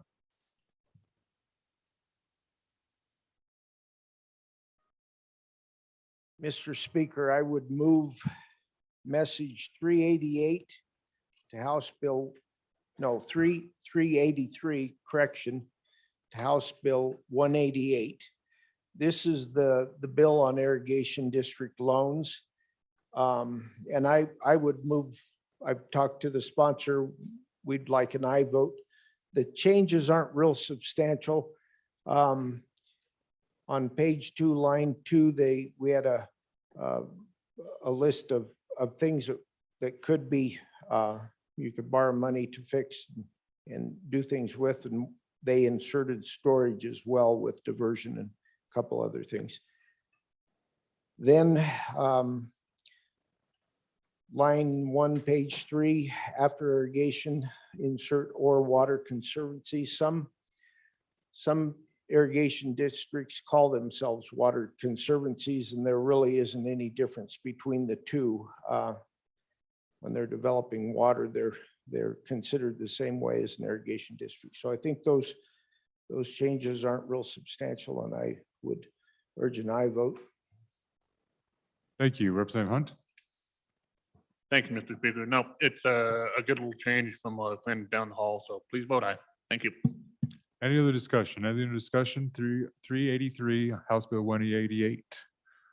We are voting on a motion to concur with Senate amendments to Mr. House Speaker. Bill 188. Mr. Majority- Speaker, sorry. My Question. apologies, Chairman Flitner. Thank you. I just had a question on storage. What was their mindset on that? Are they thinking about reservoir storage? If you could clarify, thank you.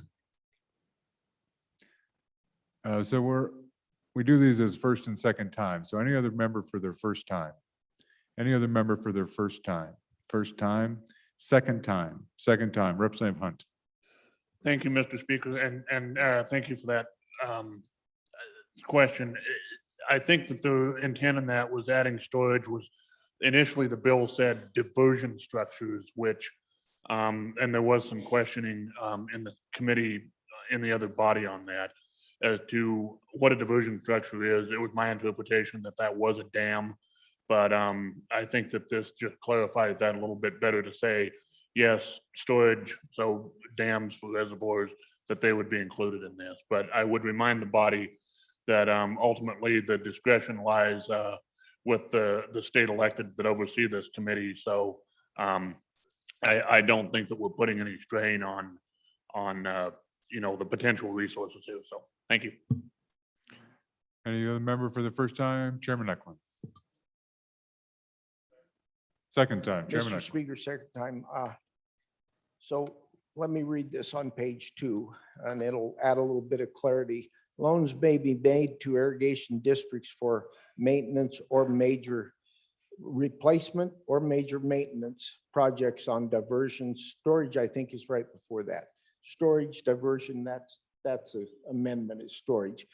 But it's either replacement or major maintenance, and it's on these structures, storage, diversion, transmission, and distribution systems.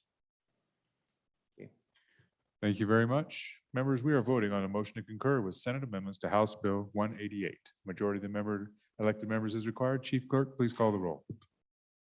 Andrew, Baker, Banks, Bear, Blackburn, Brown, Burkhart, Burt, No. Clausen, Clifford, Connolly, Crago, Duncan, Eklund, Air, Flitner, Fortner, excused, Gray, Greer,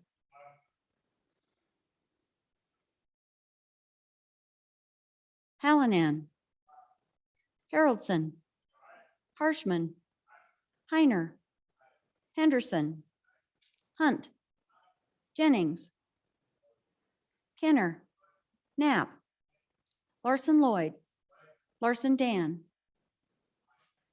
McGuire, Martinez, Nyman, Newsom, Nicholas, Oakley, Obermuller, O'Hearn, Olson, Ottman, Paxton, Provenza, Roscoe, Schwartz, Sherwood, Simpson, Summers, Stith, Stivar, Sweeney, Walters, Washit, Western, Wharf, Williams, Wilson, Winter, Yin, Zawanitzer. Mr. Speaker. Closing vote. Are there any changes? Closing vote. The vote is closed. 56 aye, 3 no, 1 excused. By your vote, you voted to concur with Senate amendments to House Bill 188. Next message is 384, House Bill 75. Chairman Zwanitzer. Thank you, Mr. Speaker. Pleased to move message number 384 to House Bill 75, voter identification, and would ask for your aye vote. I will turn it over to the sponsor of the bill to explain the good work of our colleagues down the hall. Representative Gray. Thank you, Mr. Speaker. They added a Medicaid insurance card to the list of approved IDs. I'm going to urge an aye here. I would like to get an enrolled act and I'm going to urge an aye. Thank you. Any other discussion? Any other member for their first time? First time. Representative Brown, first time. Thank you, Mr. Speaker. I'm just curious, if I remember right, this was kind of the policy choice that we had originally decided to, if I can remember right, but then we had a debate that it got removed at one point, I believe, and now it's being added back in and we're being asked to, if I can just get an idea, I'm trying to remember how it left this body and what the discussion was down there, why we're adding this back in. I have a hard time just going, nope, yep, well, let's just do it. So if I could get a little more explanation, I'd appreciate it. Any other member for their first time? Member for their first time? First time, second time, Representative Gray. Thank you, Mr. Speaker. So we never did have had a debate on this one. We had a debate on university cards. We decided no first reading, then yes on second reading. We had a debate on other state licenses and other state ID cards, we were no on first reading, then aye on second reading. This one, we never did have a debate on, and frankly, the 3 years of work on this bill, this was one thing that wasn't thought about a ton, and it came up in the corporations committee, and I think it's in line with the Medicare card. I really do think it's pretty much the same thing. We decided to have that one through 2029, and I think it's the same, very similar policy arguments. So, thank you. Chairman Zwanitzer, Thank you, last Mr. word. Thank you. Just to clear that up, in the current bill that passed out, we had Medicare card with a similar language to 2029. The good members on the hall added Medicaid card because we know how much I like Medicaid down the hall. So please vote aye. All right, members, we are voting on the motion to concur with Senate amendments to House Bill 75. A majority of the electeds is required. Chief Clerk, please call the roll.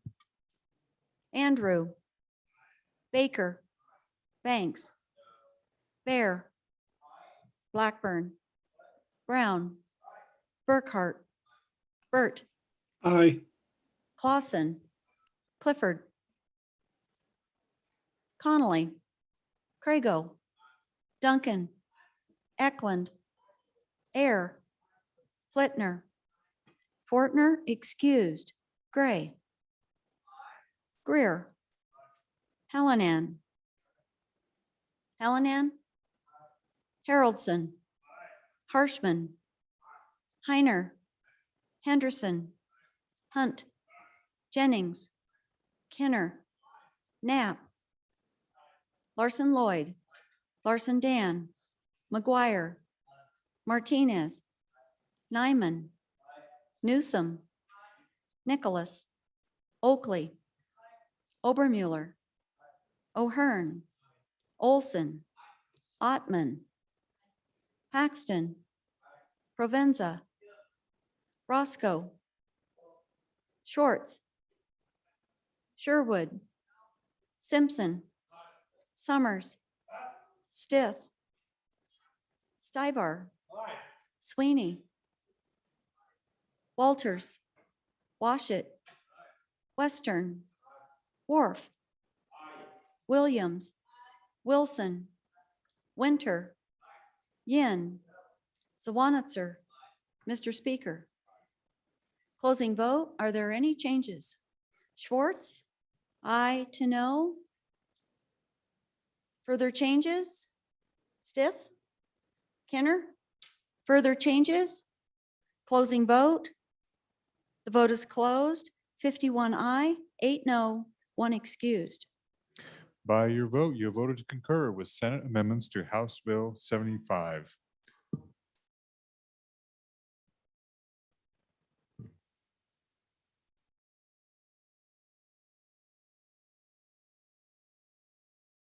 Next. The next message for our consideration is 385 on House Joint Resolution 9. Chairman Harshman. Thank you, Mr. Speaker. I urge concurrence. Your aye vote for concurrence on House Joint Resolution 9, Local Government Investment and Equities. Spoke with the sponsor of the joint resolution. These were worked out with the good chairman of appropriations on the other end and the executive down below with us, and everybody likes these changes. And so I would urge your concurrence. Thank you, Mr. Speaker. Any discussion on the message 385 House Joint Resolution 9? Any discussion?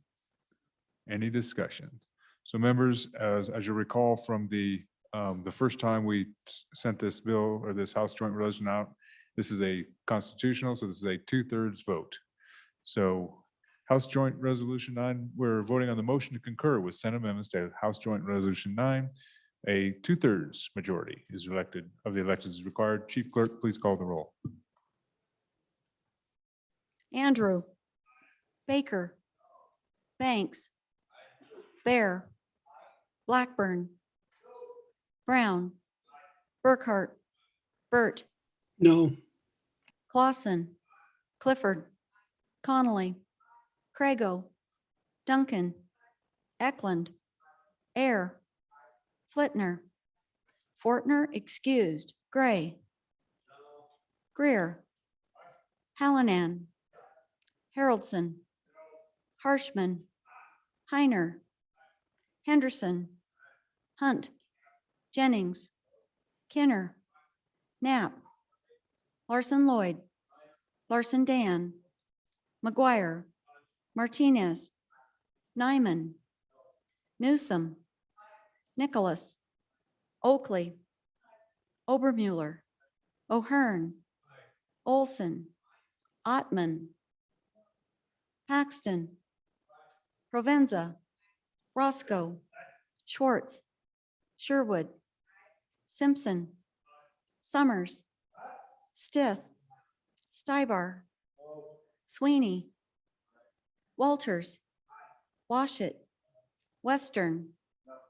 Wharf. Williams. Wilson. Winter. Yin. Zawanitzer. Mr. Speaker. Closing vote. Are there any changes? Closing vote. The vote is closed. 46 aye, 13 no, 1 excused. By your 2/3 vote, you have voted to concur with Senate amendments to House Joint Resolution 9.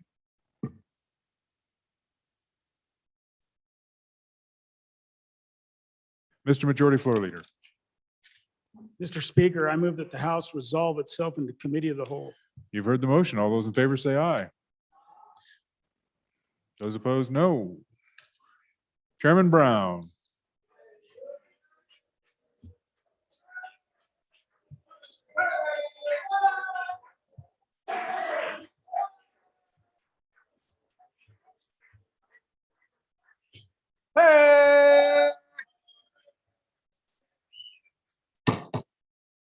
Committee of the Whole, please come to order.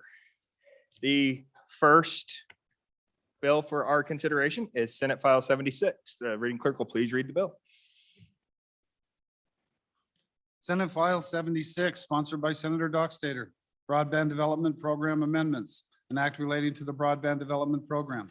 Mr. Speaker, your committee number 7, Corporations, Elections, and Political Subdivisions, to whom is referred Senate File 76 engrossed, Broadband Development Program Amendments. Respect for report, same back to the House with the recommendation that it do pass. Ayes, Representatives Blackburn, Clausen, Clifford, Duncan, Air, Hunt, McGuire, Roscoe, Swanitzer. Representative Swanitzer, Chairman. You have heard the reading of the bill. What is your pleasure, Chairman Swanitzer? Thank you, Mr. Chairman. I move in the committee of the whole rise to report it do so with a recommendation that Senate File 76 do pass. There are no standing committee amendments, and I would turn it over to the good representative from District 20. Majority Floor Leader Summers. Mr. Chairman, thank you. And so, ladies and gentlemen, I do bring you Senate File 76 and ask for your favorable consideration. Last spring, Management Council created the Broadband Task Force to examine ways to move the needle on broadband infrastructure. As part of our study, the task force worked with industry to provide updates to the broadband program created in 2018 with the hope of improving this grant program. Senate File 76 is the result of that work. Senate File 76 creates a process to fund middle mile projects, updates speed requirements, allows state agencies to partner on broadband proposals, streamlines the challenge process, eliminates matching requirements, and adjusts the application process. And I will walk you quickly through the bill so we can get to other bills. And so really, if you look at pages 2, 3, through about midway on 4, that's all part of that middle mile. Before, we never could do a middle mile with this.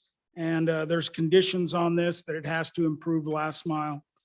And so middle mile is like that, the major artery, not the major arteries, but if you're a rancher, you got your river, and then you got your canal, and then you got your little scatter ditch. And so this is kind of like the ditch, not the little scatter ditch. So it would be like fiber that goes between two communities that would then provides last mile, which is that goes out to the homes. And then if we go on, basically on page 5, middle of the page, that's conforming language. Page 5 at the bottom, we changed the speed here from 1 gigabit to 900 megabits. And you may ask, well, why is that? many cable operators, their gig service is really like about 930 megabits per second. So it's just kind of conforming to what is in practice. And then if you go on to page 6, and you look, and we continue on the speeds, we drop the speed in the business corridor on the bottom side from 100 megabits per second upload to 35, and that's just to try to bring in more service to more areas by more different providers. And then the eligible applicants for funding, it's still a public-private partnership. Governmental entities can do it. We added on improvement and service districts to a town and city.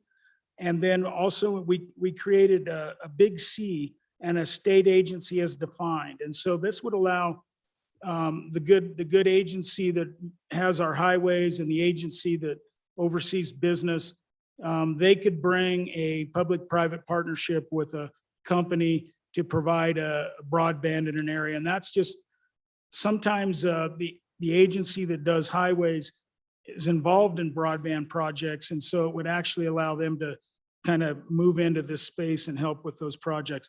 Always has to be associated with a public-private partnership with a provider. And on page 7, the new language ensures that that state agency has to work with a provider and can't do it on his own. So no state broadband has to be through a provider. And then we go on to 8, and it's just kind of the definitions. On to page 9. It's part of the application just to ensure there's a shape file that will make it a lot easier. The council may, and then B and C was actually brought to us by I can say at the business council, since they're part of this. And they really wanted to be able to bring a few more things into the application process. So you can see that on B and C, additional information. And then down on C, that the council shall, after providing opportunity, promulgate rules on or before September 1st that identify the nature and type of information provided by broadband providers to the council that shall be treated confidential. So there was some worry out there by providers, what is going to be released to the public, what is not. And then you can see, basically through page 10 is the conditions by which you can or can't release private information. And then we go on into the challenge process on page 11. And it really changes the notification to providers from the applicant to the agency, and which will greatly simplify that. And so some of the repealers you see are doing that. And then we reduced the challenge process time, and this was a negotiation with industry, from 30 days to 14 days just to get these applications up and going quicker. And then basically bottom of page 11 is just clarifying existing law. Other significant steps towards construction was not very specific, so we kind of tied that down a little bit. And then on to page 12, if a council denies funding to an applicant as a result of broadband service provider's challenge and the broadband service provider does not fulfill the provider's commitment, the challenging provider is prohibited from applying from funding for a period of 5 years. And then I kind of talked about it on page 13. The repealers, the first one eliminates matching requirements. So we did have matching requirements. And so we're going to eliminate that so it doesn't impede projects. 9/12/1508 is broadband speeds. We already have it in the application. So we already have the speeds in this bill and already in statute. No sense doing it twice. And then the 9/12/1503A, 9 and 10 is really that notification piece that now switches to the agency. And with that, I would stand for questions. Chairman Wilson. Thank you, Mr. Chairman. My question is on page 3, and I admit I am entirely ignorant of utility regulation. But if the bringer of the bill, and by the way, I do applaud the bill and the project, I think it's great. Starting though in line 11, allow the council to participate in arbitration of determining reasonable rates, and then they can get information to assist in determining reasonable rates. Could you explain to me how, was there any consideration of having this sort of work assigned to the commission that deals with utility rates in general? Just how it's anticipated that this will work out in this agency and whether in the future it might be moved over? A little more information on that. Thank you. Majority Floor Leader Summers. Mr. Chairman, thank you. And so let's go up to Romanet 4, the broadband provider receiving funding under this article. This is for middle mile. Agrees to ensure that access to any infrastructure. So this is, imagine a fiber running between a town, that access to any infrastructure created or improved by the project is provided to other broadband providers at reasonable rates. So we're having the government come in with government money and to help build out this length. And we're bringing in a provider to help us. And we're going to say, provider, you have to allow access to that fiber, but you have to do so at reasonable rates. So originally we looked at that department that deals with highways, and they had an arbitration process that was similar to this. And then working with industry, they agreed to this process here. And so this is the process, and we left it in that agency. And it's similar, but not exactly like what goes on with the department when they do something similar with highways. So. Sensing you're ready to vote. Question being called. All those in favor of Chairman Zwanitser's motion when the committee of the whole rises to report it, do so with favorable recommendation on Senate File 76, please say aye. All those opposed, please say no. Senate File 76 is passed committee of the whole. The next bill for our consideration is Senate File 127. The reading clerk will please read the bill. Senate File 127, sponsored by Senator Kinski. Wyoming Learn While You Earn program, an act relating to education. Mr. Speaker, your committee number 4 education, to whom was referred Senate File 127 engrossed, Wyoming Learn While You Earn program, respectfully report, same back to the House with the recommendation that it do pass with the following amendment. Ayes. Representatives Andrew, Brown, Connolly, Harshman, Nyman, Newsom, Obermueller, Paxton, Summers. Representative Paxton, Chairman. You've heard the reading of the bill. What is your pleasure, Chairman Paxton? Thank you, Mr. Chairman. I move that when the committee of the whole rises to report, it do so with a recommendation that Senate File 127 do pass. And I further move the adoption of the standing committee amendments and turn the explanation over to the Speaker Pro Tem and his partner in crime, the Majority Floor Leader. Majority Floor Leader Summers. Mr. Chairman, I'll explain the standing committee amendment. And so, ladies and gentlemen, this bill came late and we got it into committee late. We heard it over the period. We had good testimony on this bill, but it was so late, we were worried that we couldn't get to appropriations if we had an appropriation in there. So basically what you're going to see on line 1 and lines 11 through 19 is basically stripping the appropriation. I was going to divide the amendment to give you that, but I'll just bring back a second reading to avoid the time crunch. So you can debate whether you want the appropriation in there. And then the rest was simply, if you look at the 6 versus 4, it's how many semesters. And on the Education Committee, we debated this. The Senate had 6. We decided 4 was probably better because it would require less spend on the program. And then the other thing that was kind of lacking, and I'm going to go specifically to this page so you can see it, and that is on page 13. And if you look on line 6, it says the commission shall provide funding to each college based upon the actual enrollment in the program and verification of employer wages. And usually, it allows, this bill allows Community College Commission to request funding for the program. But it really doesn't contemplate in the bill what happens if there's no funding or partial funding. And so all this does, this piece of the amendment is, just like you've heard in others, subject to the availability of funds, the commission shall. And so we're just trying to put trying to make sure we tie this up right. And I, Mr. Chairman, on and for the amendment and on and for the bill, don't get too hung up in the weeds on this bill as you look at it. Because it's really the concept. The concept is an excellent concept. And so on and for the amendment, Mr. Chairman. Sensing you're ready to vote. Question being called. All those in favor of Standing Committee Amendment number 1 to Senate File 127, please say aye. All those opposed say no. Standing Committee Amendment number 1 has passed, and we were on to the bill. Chairman Greer. Thank you, Mr. Chairman.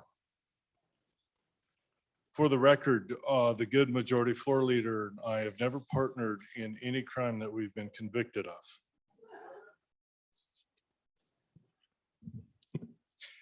Okay, now we stripped the appropriation out of this, which is probably fine. It would be better to have it in, but again, as the majority floor leader said, this is sort of a path forward for a little bit of a vision that some of us have, and the sender who is a sponsor on this and I share the same vision. It really is, how do we work with CTE or skilled?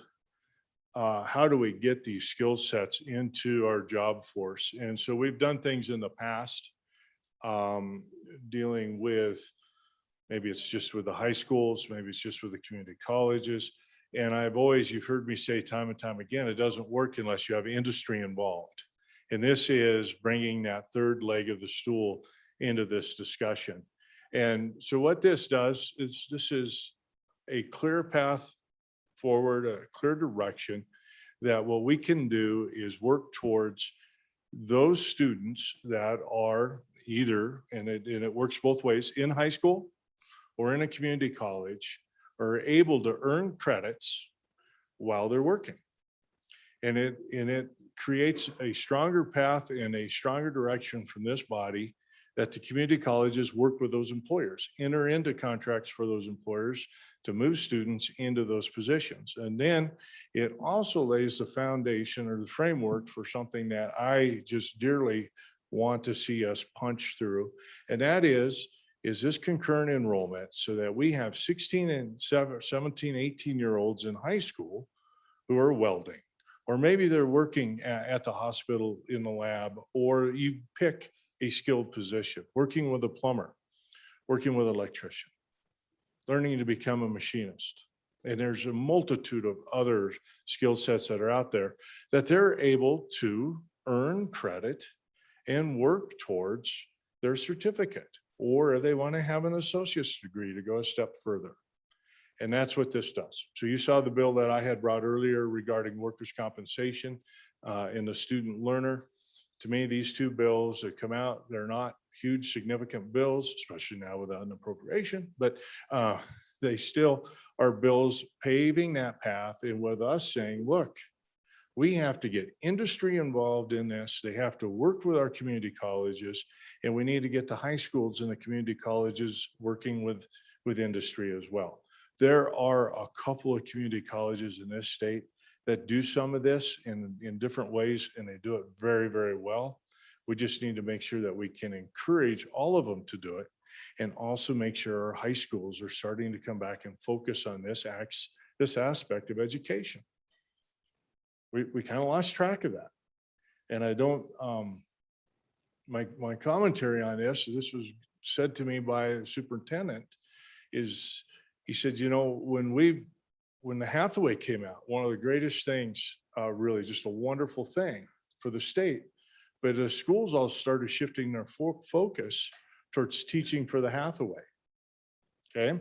Now we've slowly been working on that over the years. We recognize that as policymakers, but it was an interesting comment and it got me thinking about it. He's absolutely right. I remember my children were in junior high and that was our focus when they went into ninth grade.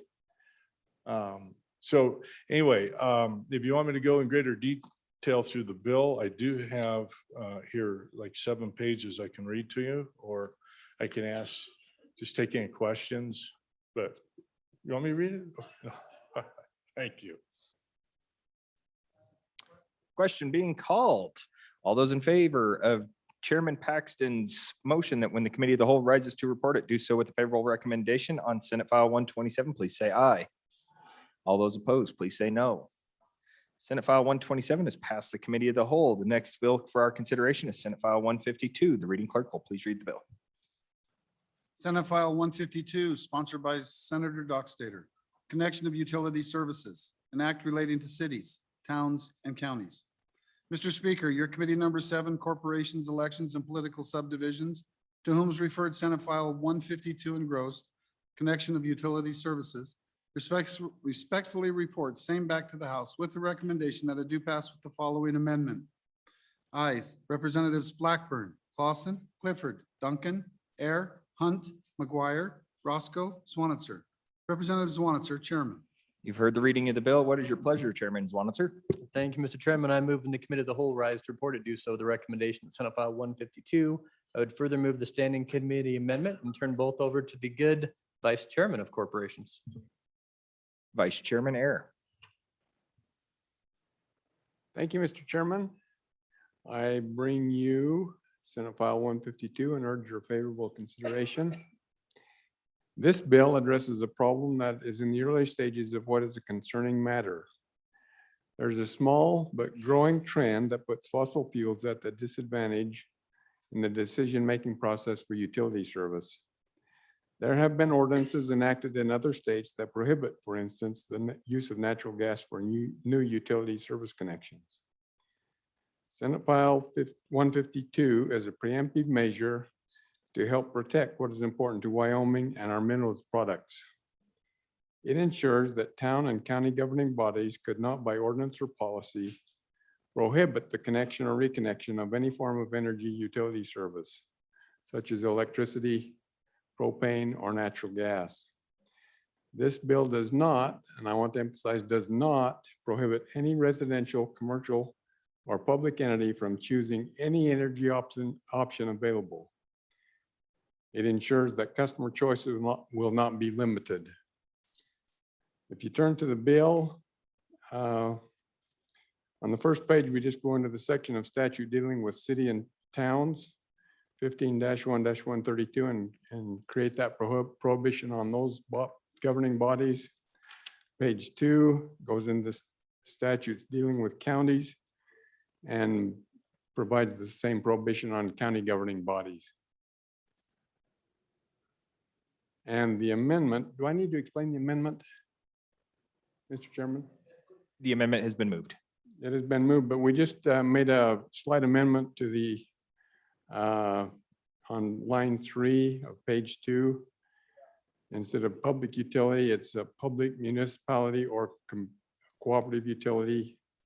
And then on page 11, or on line 11, excuse me, we do the same thing. Vice Chairman Air, would you like to dispense with that then?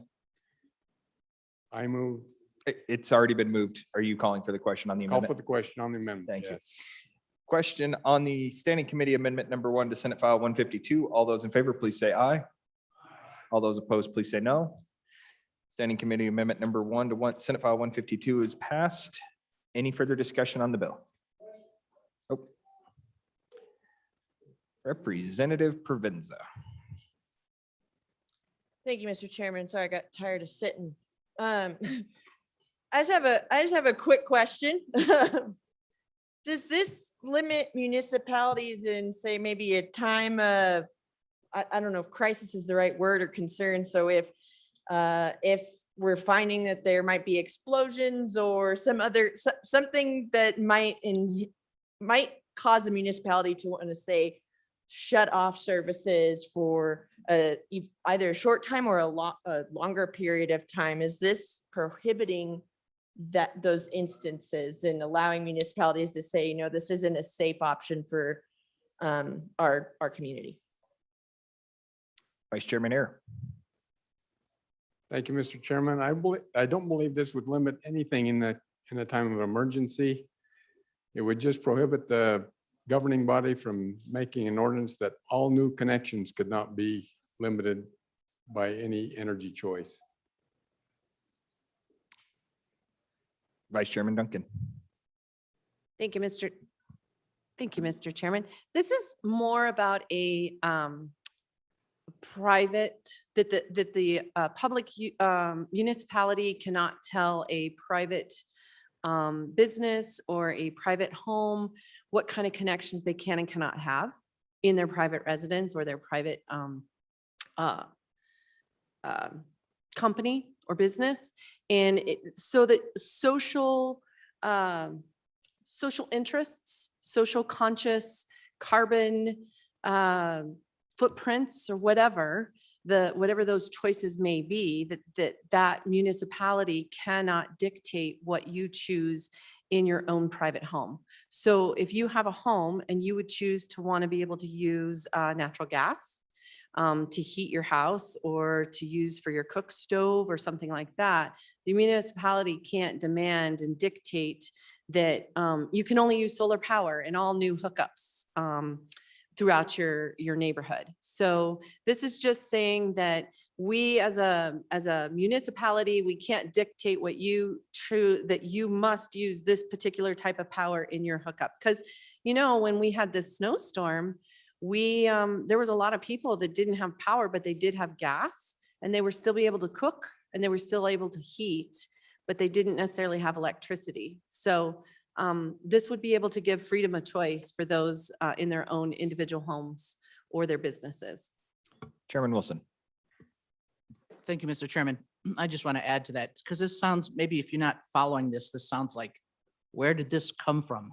But honestly, on the far west coast, they are prohibiting natural gas hookups in new construction. And if you may not even care about energy sources or anything, but if you like to cook and you know perfectly well how much better your gas stove cooks your great food than an electric stove that takes forever to heat up, and then anyway, please vote for this bill if you really value good food. Representative Provenza. Thank you, Mr. Chairman. I love my gas stove. But I've also lived it when I was in college. There was an explosion and a woman in the nearby town lost her husband and her brother. And so my concern is, while we're trying to avoid the liberal virus that's coming from California, are we limiting municipalities from making choices that might be better for them? It's hard to see what that looks like right now. But if we are getting in the way of something that changes that we can't foresee now, are we causing them to not do what's best for their communities? I kind of see this as a local control. Why are we, again, telling municipalities they can't do something that really they're not doing here? They might be doing it in West Coast states, but are they doing it here? And the answer is no.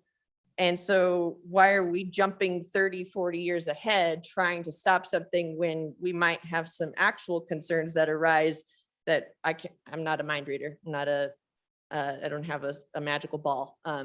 Anyway, so that's my concern. And I hope that there's ways to make sure that doesn't happen and that cities can make decisions that are good for their towns. But to me, it reads like the state wants to come in and say what towns and municipalities can or cannot do. Thank you. Body, I would like to remind everyone to not use any type of language referring to any type of political ideology or anything like that when at the mics. Vice Chairman Ayer. Thank you, Mr. Chairman. I just think it's a preemptive measure, and it's a good preemptive measure. When we have that happening in our state, it's too late to do anything about it then. Best to take care of it now. And regarding the safety issue, I don't think this has anything to do with safety. There are safety concerns, of course, those are valid and should always be taken into consideration. Question being called. All those in favor of Chairman Zwanitzer's motion that when the committee of the whole rises to report, it do so with a favorable recommendation on Senate File 152, please say aye. All those opposed, please say no. Senate File 152 has passed committee of the whole. Majority Floor Leader Summers. Mr. Chairman, thank you. So just to give you the order that's coming up here. So the next bill will be Senate File 68. And then we will do Senate File 122, Senate File 141, Senate File 82. Thank you, Majority Floor Leader. The next bill for our consideration is Senate File 68. The reading clerk will please read the bill. Senate File 68, sponsored by Senator Ellis. Absenteeism in public schools, an act relating to education.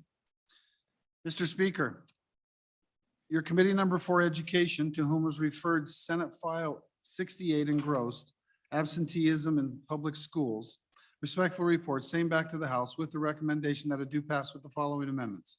Ayes, Representatives Andrew, Brown, Harshman, Nyman, Newsom, Paxton, Summers. Noes, Representative Obermueller. Excused, Representative Connolly. Representative Paxton, Chairman. You've heard the reading of the bill. What is your pleasure, Chairman Paxton? Thank you, Mr. Chairman. I move that when the committee of the whole rises to report, it do so with the recommendation that Senate File 68 do pass, and I further move the adoption of the standing committee amendments and turn the explanation over to the good Vice Chairman of Appropriations. Vice Chairman Larson. Thank you, Mr. Chairman, and I might just ask the good Chairman of Education if I think that was a standing committee amendment. If he'd like to run that now, that'd be great.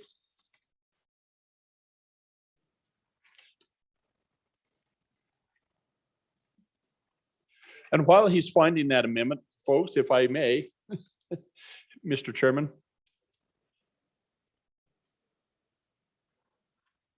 Vice Chairman, he did move it.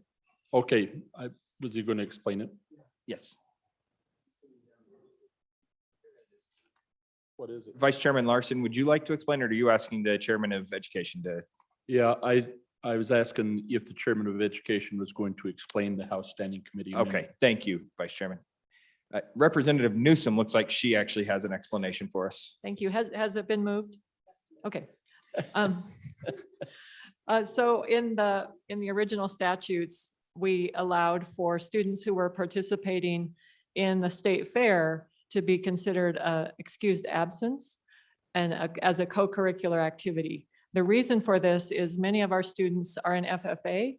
And so when they are missing school due to the state fair being an exhibitor at the state fair, they are considered in a co-curricular activity. 4-H members, however, are not. So this kind of levels the playing field for 4-H members, showing their livestock or participating as an exhibitor in the state fair, the same as the FFA members. Thank you. Stand for questions. Vice Chairman Larson. So, Mr. Chairman, I was just asking when the state fair was, and it's in the second week of August or third week. And do we have, and my question before we vote on that is how many are we in school at that time? I'm getting the affirmative. Thank you, Mr. Chairman. Question on the amendment. Now that we know who's on first, question on Standing Committee Amendment number 1 to Senate File 68. All those in favor, please say aye. Aye. All those opposed, please say no. Standing Committee Amendment number 1 has passed. We are back on the bill. Vice Chairman Larson. Thank you, Mr. Chairman. Some of you will painfully recall last year we had a discussion on absenteeism for about an hour in this body where we talked about where we tried to conform throughout statutes all of the things related to education in absenteeism, truancy, willful neglect, penalties, all of those things that really are not defined well. And that the conclusion after that bill did not pass in this body, one of the common themes we heard is that the Joint Tribal Relations Committee had tried to put too many things into one bill and tried to conform it. And so this bill comes back and we're trying to take one bite out of the cookie before we try to resolve everything. And if I might just share with you that if you look at the repealer on page 2 in section 21.3.111, if you was to read that, it would read just really close to the new language in the bill that we have, and I'll explain the difference. But that is in the power section of your local school district. So the school district has the power or permissive to do some things. And so they may define habitual truancy or unexcused absence. And what this bill is doing is moving it over to 21.3.110 and saying it's a duty. It's in the duty section of the school district requiring them to define what habitual truancy is and unexcused absence. We do not have in our statutes a very good definition of what absenteeism is or truancy.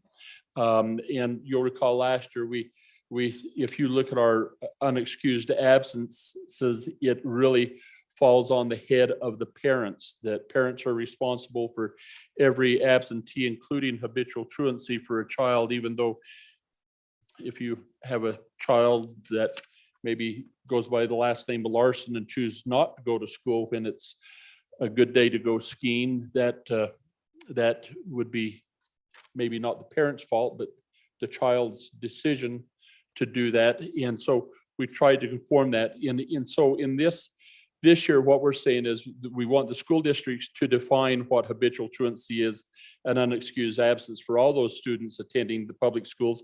And we're excusing them if they're participating in the state fair.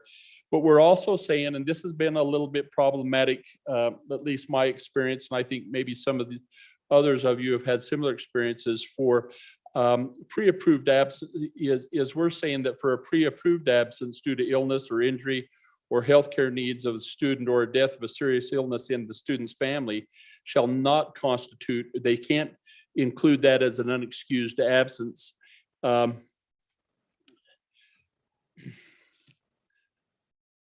My experience with that back in days of yore when they still had children in school was that there was always concern that the child was gone, and the impact. We took a short trip to Africa, thought that our youngest daughter would benefit from that, and was told that that would be an unexcused absence and it would penalize. And she was in the top 10 of her class, and it would penalize a number of things. And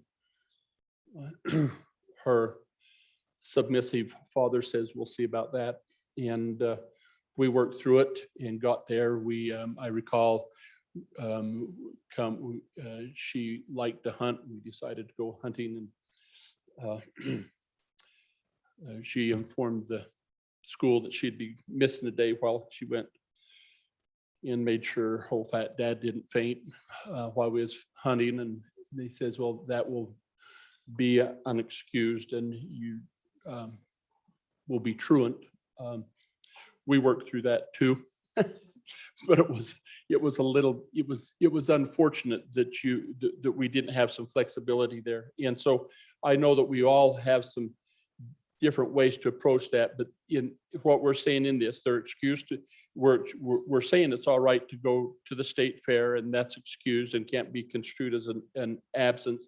We're also saying in some of these circumstances where you have to go to a funeral, and it might be an extended period of time, might be a week or something, if you have to travel out of state or an illness, that cannot be considered by the school district to be an unexcused absence. So putting these duties on, I still think we have a lot of work to do, folks, with this. If you go back to the compulsory education component of this in the next chapter over, you'll still see that we say that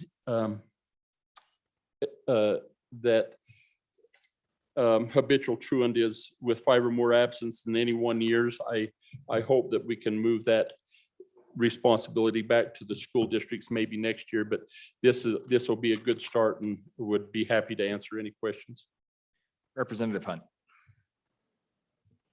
Thank you, Mr. Chairman. I'm pretty sure on it for the bill, but I was wondering if the good presenter could maybe explain on line 9 of page 2, where we're talking about a death or serious illness in the student's family. I'm just wondering if that might need to be refined to immediate family at some degree, so that they're not saying, my second cousin 3 times removed, et cetera, et cetera. Yeah. Majority Floor Leader Summers. Mr. Chairman, thank you, and my apologies for not asking this in committee. And even though I thought about it, so it says a pre-approved absence, and I would assume that that's the school district, but it doesn't really say that. So I'm just back to the, the bringer of the bill. Is that something we need to fix, or is that it's just insinuated? I am curious about that. Vice Chairman Larson. Thank you, Mr. Chairman, and to the good majority floor leader first. I think that that's right. I think that's probably a correction we need to make, is that a pre-approved absence by the district. So if they take a short trip with their old fat dad someplace and they get that's pre-approved, that it won't impact negatively on the student. So here's the challenge with the good representative from up in the Black Hills country is how do we define what a family what a family death is? And I think that there's just some cultural differences that come into play there. And so if we say immediate, meaning with parent, child, something to that effect. But if we ask that question to my good colleague from the Wind River Reservation, immediate family can extend far past that and show just as much importance to a great aunt who really isn't an aunt at all, but is considered that by the family. And so I think when we try to narrow that down, that can really cause some problems. And I just use that as an example because I'm familiar with it in the country that I come from. But I think that's why we leave that a little broader and to say family. And I think that so any other questions I'd be happy to answer. Chairman Wilson. Mr. Chairman, thank you. I was just going to say, I'm not actually even on this bill, but I had to sit in the education committee for several hours for various things and heard a lot about this bill. And I just point out on the top of page 2, we're directing the Board of Trustees to define. So we're giving the control to the boards of trustees in their local communities to define it as best meets the needs of their communities, I think. So the question as far as, who's pre-approving and which is the family, I think we're leaving to the specific boards, which I think is a very good choice. Sensing you're ready for the question being called. All those in favor of Chairman Paxton's motion that when the committee of the whole rises to report it, do so with a favorable recommendation on Senate File 68, please say aye. All those opposed, please say no. Senate File 68 has passed committee of the whole. The next bill for our consideration is Senate File 122. The reading clerk will please read the bill. Senate File 122, sponsored by Senator Boner, Wyoming Agriculture Authority, an act relating to agriculture and livestock. Mr. Speaker, your committee number 5, Agriculture, State and Public Lands and Water Resources, to whom is referred Senate File 122 engrossed, Wyoming Agriculture Authority, respectfully report same back to the House with the recommendation that do pass with the following amendment. Ayes, Representatives Clausen, Eklund, Western, Wharf, Winter.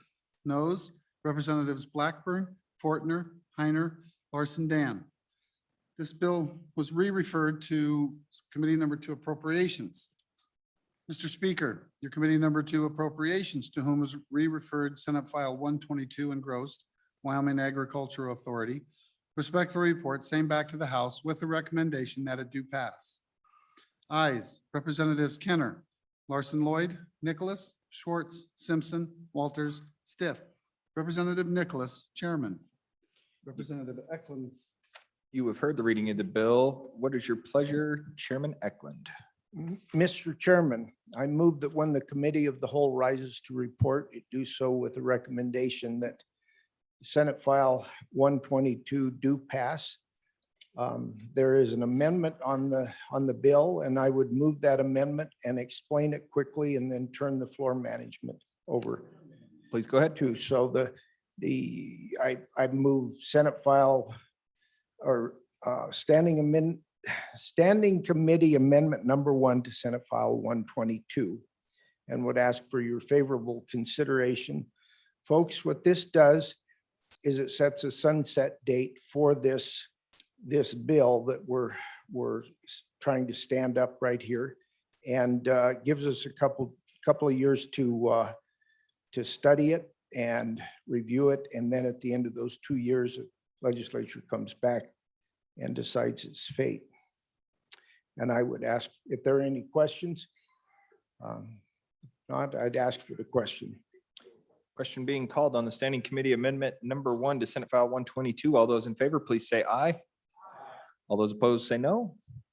Standing Committee Amendment number 1 has been adopted. We are back on the bill. Mr. Chairman, I turn the management of the bill over to the Vice Chairman. Vice Chairman Clausen. Thank you, Mr. Chairman. So to explain this bill, I think I need to go back a little bit on authorities. So we started with pipeline authorities several years ago to work on differentials between the price of gas here and the price of gas back east. Then we went to infrastructure authorities, which was working with electrical infrastructure and working in that area. And those two last year were combined. And then we added some more things to infrastructure or combined for the energy authority. We added some more things to that in this session. Authorities kind of go back a little while to work on these bigger problems or more, let's say, larger, more specific issues or projects. So with this particular bill, there are several things that are very important. The enactment dates inside this bill are fairly important, and I'll go on to explain that. But there's a first portion that's enacted July 2021, and that is simply standing up the board. And then they don't get their powers until 2022. And then with the amendment that we just passed, this thing sunsets in 2023 if we don't like the way it is. So we'll visit this in the interim. We'll put some more meat on these bones, and we'll look at it over the next session. We put the sunset in there just to make sure we kept our feet to the fire and kept our eyes on the ball on this particular authority, because we are standing it up. We've had pretty good success with the last sets of authorities, but as far as the authority explanation, I'll head into the bill now. So what this bill does is basically step up an agricultural processing authority. And to start with, this was a sort of an interim topic that was geared more towards meat processing. But as we got into it, it seemed like there was some more agriculture processing that needed looked at than just the meat processing portion. And as you recall, earlier in this session, we worked on some of the smaller meat processing problems. And now this bill works into some of the larger scale issues that we face as an industry, basically globally, but there's a lot of global conglomerations, and this kind of deals with maybe the larger processing side of things. So it won't just apply to meat processing. It would apply to there's some issues with rail transport and wheat. It could go into the hemp processing part, as some of there's a glut of the product, but the processing side of it short. It could go into the sugar portions. It could go into all kinds of things, but it's meant for more than one thing, and that's kind of why we pushed it out of the interim and worked on this bill a little more. Going into the bill, what it does is it creates an authority, and it creates a board to oversee this authority. One of them will be a beef producer, one of them will be a sheep producer, one will be in crop production, and one will be in agriculture processing, and one will be in financial agribusiness. Let's see, on page 4, the important enactment date, this is July 1, 2022. So this board will prop up, but they will not get their powers till July 1, 2022. So there'll be a lot of thought process going into this board to make sure we're not jumping in with both feet forward, or we're making sure we're getting it right. There'll be some ex officio members of this board. Somebody from the governor's governor's office, the director of the Department of Agriculture, Dean of University of Wyoming, CEO of the Business Council, and this board won't meet less than 2 times a year. Let's see. Moving on, there's just definitions, purposes of this. Moving on to the other important parts. So there's a unique kind of component to this bill. We wanted to make sure that we weren't competing with anybody that's already in business. So if you go to page 13, starting on line 4, this says before anybody before any of these rights and powers are granted, they'll publish in the newspaper if they're going to do a project, just to make sure we're not competing with private industry, and that private industry will have 90 days to make sure that to get back with them. And we just want to make sure we're not competing with anybody that's already doing these things inside the state of Wyoming. Let's see, moving on to page 15. The authority shall establish fees and interest rates charged for the loans and underwritten into this program. And those fees will take care of the program administration on the line 16, 17, page 15. Moving on to other important parts. Let's see, page 16, confidential information. Proprietary data shall be considered as confidential, so we don't want to give up anybody's proprietary information. Page 17 digs into legislative findings. Page 18 kind of is mirror language from the other authorities as far as the bonding positions go. Moving on, page 22. This shows how any project shall be pledged, and the assets, the principal and interest on any bond the authority issues has to be secured by pledge of revenues from the operation of the processing facility or the project, and it just kind of digs into financing. Let's see, moving on to page 24. This explains, now this is important, line 11. State treasurer may invest monies, but this is not geared to be used for state money. This is geared to be used for private money. So the private money, the treasurer could, if they decided that they wanted to invest in these things, but these are geared towards big projects that would be Wall Street money or private bond purchases from those companies. Let's see. It's a limit. It's most of the rest of this is mirror language from the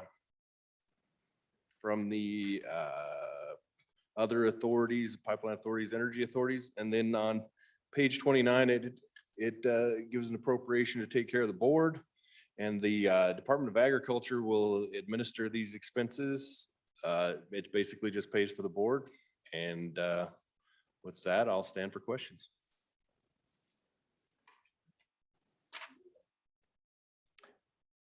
Chairman Swanitzer. Thank you, Mr. Chairman. I guess I'm just wondering the need statement of, and I didn't hear it, why do we need another board and statute, right? We already have the Board of Agriculture and we have the Livestock Board, and I always think their powers kind of overlap and it's tough bifurcating them.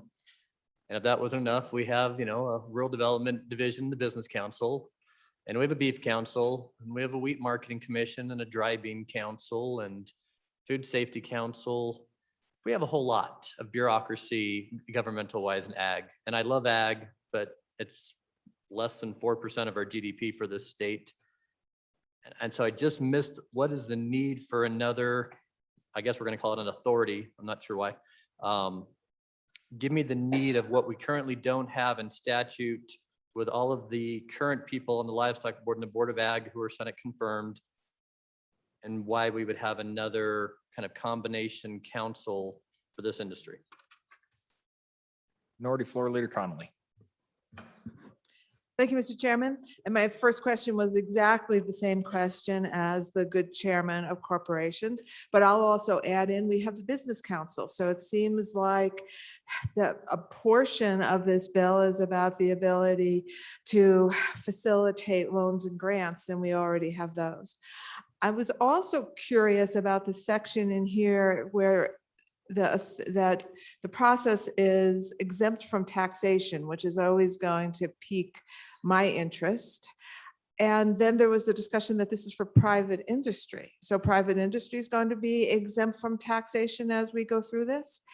And then there's an allowance for public purpose investments. But again, if we go back to the idea that this is for private industry, we just voted down a bill that was for-profit public purpose corporations. So that seems to me to be a little bit, at least I'm curious, I don't understand how those work together or don't work together. So I'll just stop with those to start with. Vice Chairman Clausen. Okay, so I'll take a whack at the questions from the good chairman of corporation. So the need. So the problem with agriculture right now in this day and age is we're stuck with commodities. So we spend our time trying to find new markets. We have huge demand for our product. We go out, we market our product to Taiwan, but we have no way of getting our product processed in the current state.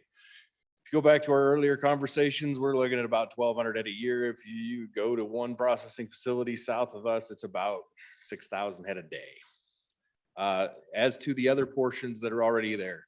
So the Department of Ag is mostly regulatory. They make sure food safety, that sort of thing. The Livestock Board is mostly in charge of brands. And then, as you know, we updated some of these statutes. Livestock Board also takes care of some of the animal cruelty and the animal problems in that. As far as the Business Council goes, their programs are limited to smaller scale things. And we did with this with the other authorities as far as pipeline authorities. When we need a bigger scale, we have a bigger scale problem, then they can handle. They're limited to smaller things. And this is more specific to take care of those very large issues that right now are what's holding ag up. As far as from the exemption taxation, I think that is just the board and the fees that they create. Any private industry that took advantage of a bond would be under tax laws. And I think that takes a whack at most of the questions so far, and I'll take a few more. Chairman Burkhart. Thank you, Mr. Chairman. Just a few questions because I'm not clear on. I see a small appropriation towards the back of the bill, but I see that the agency has the capability to provide grants and loans up to $50 million and then bonding up to $250 million. And without an appropriation in that, especially for the grants and loans, I don't see where that money comes from unless I'm missing something. And then the bonding portion, I'd really like an explanation of the bonds and the process for issuing the bonds, you know, what the state will get out of the bonds or what the agency will get out and how the bonds will be backed. I mean, you have to have some backing to them so that if they're defaulted on, you get something. And, you know, I don't know that we want to, the state wants to own a herd of cattle or something. Well, we might, but I don't know that we would. So just some of those financial questions. Thank you. Vice Chairman Clausen. Thank you, Mr. Chairman. So the bonding language is taken from the other infrastructure authorities, which is now the Energy Authority. The Energy Authority actually has a $3 billion bonding authority, and we paired this one way back, and that was the number we landed on. But if you'll go back to the, I have to find the page. So the backing for these bonds, this is the portion I really like about authorities, and this is why the state went to authorities instead of just public purpose bonds or grants.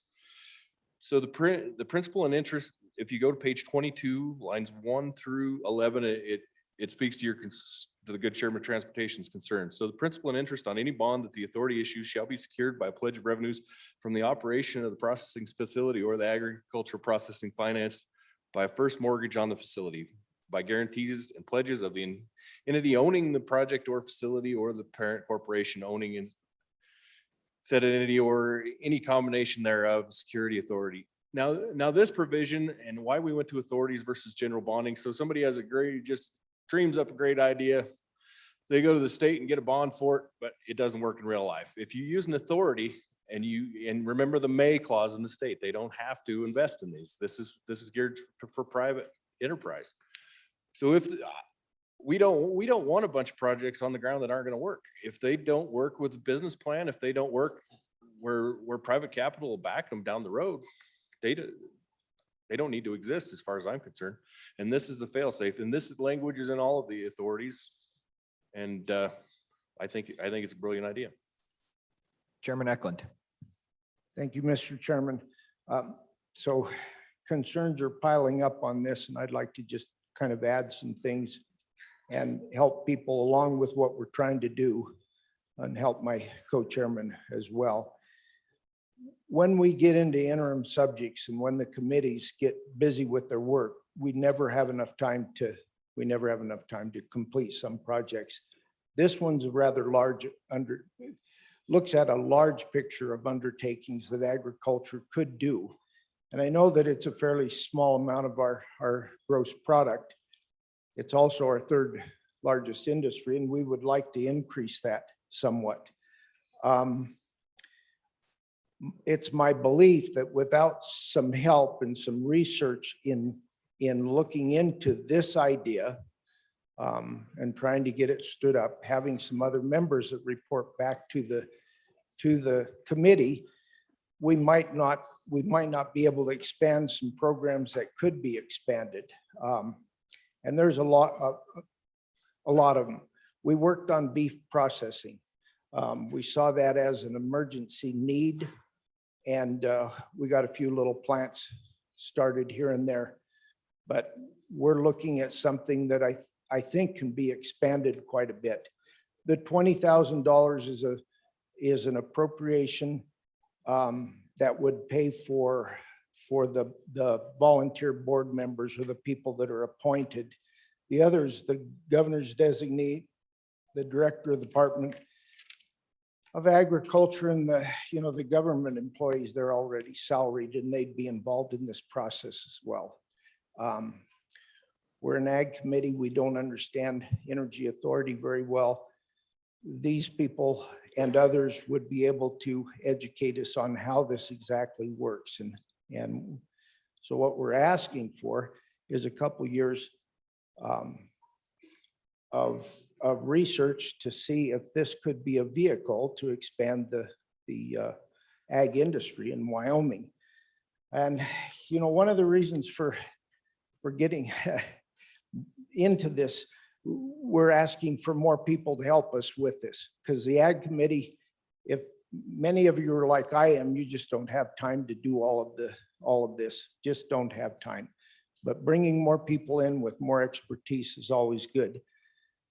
An example of that is one of the committee chairs discovered a technical problem with this amendment, and I'll correct it if this moves to second reading. We sunsetted it the same, according to the amendment, sunset it the same time as we started the program. So I'll fix that on second amendment if this passes. But I'd appreciate consideration so that we can get this stood up, do some planning and research, and see if we can expand agriculture to a greater extent. Representative Diamond, did you want to speak? Thank you, Mr. Chairman. I'm not on this bill, but I mean, just as I've kind of tried to do a little research on this and try to do a little thinking, this ain't perfect. Ain't nobody gonna come and tell you that this is an ideal setup. I mean, you hear a lot about we don't want government and ag, and we don't want to have any extra money put into this stuff like that. But I will relay one story I did get when I was on the campaign trail this last summer.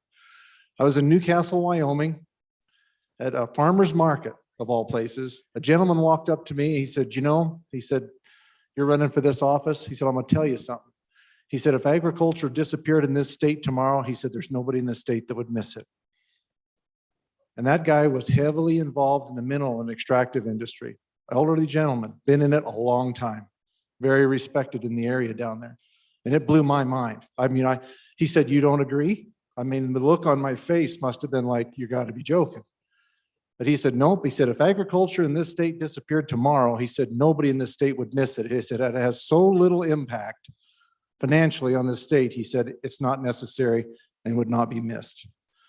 And so quite honestly, what intrigues me about this is the fact that the point of this is to try to promote agriculture and to try to, and I know you probably shouldn't use this word, but to provide maybe some protection for agriculture. Because right now, folks, we're all here working to try to pass dollars to be able to build meat packing and to provide for an ability to be able to market our products in retail form.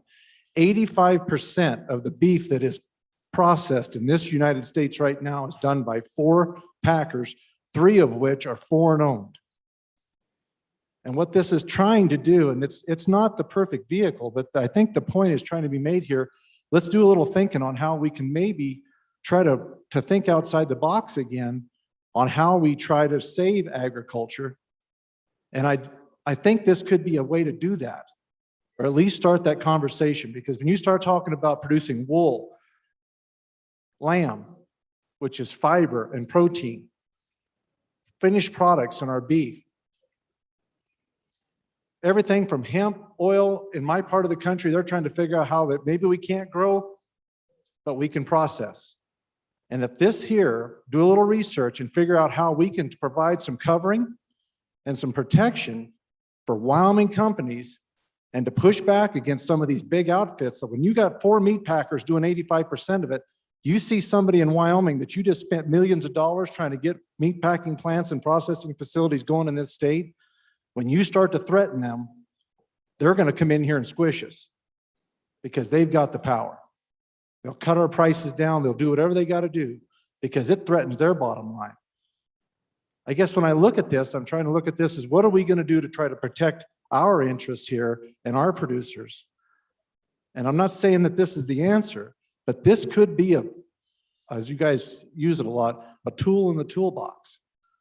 And it may be worth a few dollars to do a little research on this and see what it can do on a broad spectrum and maybe bring what this gentleman thought was irrelevant income back to a relevancy in Wyoming in his mind. So I think it's definitely worth our consideration. We support it. Thank you, Mr. Chairman. Chairman Wilson. Thank you, Mr. Chairman. I just want to say, so when I first started going through the bill, you know, I kind of penciled out, well, no, it seemed like more standing up of bureaucracy and so on. But as I read it more and thought more on it, I've crossed that off and I'm going to be an aye vote to move this forward. And I'll tell you, okay, I'm not an ag producer, although I would miss ag if it went away, but I'm not an ag producer. But looking at the past year when we've had with this situation with COVID, something that has really struck me and that I have become very interested in, even as chairman of labor, is the supply chain issues that we saw getting up, whether it was transportation or medical supplies, how many we found out came from overseas, but the ag issues, we need to become more self-sufficient on some of these things in the state. And I think that this is worth actually pushing forward a bit because it is, you look at what happened in Texas and the grids and all that kind of stuff. I mean, I just feel like in as many industries as possible, as many things that we use in our own homes as possible, we need to become more self-sufficient. Not that we're going to do away with the rest of the world or anything like that, but I think this is really actually worth pursuing a little more. Question being called. Oh, Representative Bear. Sensing the body's ready to vote, I'm going to be quick, but I'm just going to push back on my good friend from House District 1 that he made the point that agriculture is small, and it is small. But what we're going to do here is we're going to increase the size of government. We've got particular boards that can address some of these issues, and I think we should either hold those boards accountable or eliminate them. So before we grow government, I think we should look at this a little harder. Maybe this should be an interim topic, but to rush this through right now and decide that this is the right way to fix our problems, I think it's the wrong answer. So on and against the bill. Representative Sherwood. Thank you, Mr. Speaker. I wanted to stand up and give this bill a warm fuzzy. As an economic developer, I really love it. I think this is brilliant to bring people together and ask them to have a sole focus on growing and supporting our ag industry. And I love the idea that we're going to talk about our supply chains and how that impacts our local co-ops and our farmers markets and the Sherwood Hotel in Taiwan. And the truth is, we have put a lot on our departments that already touch this issue. They are doing a lot with a little. And after 2020, when they had to shift gears in addressing our economic crisis in the pandemic, they don't have the bandwidth to give this the attention it deserves. So I like that we're bringing together experts to do a deep dive on this and to grow our ag economy. So way in favor. Representative Hunt. Thank you, Mr. Chairman. On and for the bill, and I'd just like to point out a couple speakers ago, the good representative from Campbell County. This is an individually brought bill, but this was a large topic of discussion during last year's interim. As we saw our food supply chain get stretched to the limit over the past few about a year ago when the shelves were bare. This was very much on the minds of those involved of those members on the Ag Committee. We had a lot of discussion about this. So it has been discussed quite extensively, was over this past interim. And I would just point out that this isn't just about producers and the ag industry. This is every bit as much about consumers and the stability of our food security and that supply chain that feeds it. And so, as the good chairwoman of Labor Health said, we need to find every tool we can to be as self-sufficient as possible. And it's difficult. Don't get me wrong. It's hard. There's a plant in the next state across the border, about 60 miles south of here, cranking out 5,000 head a day.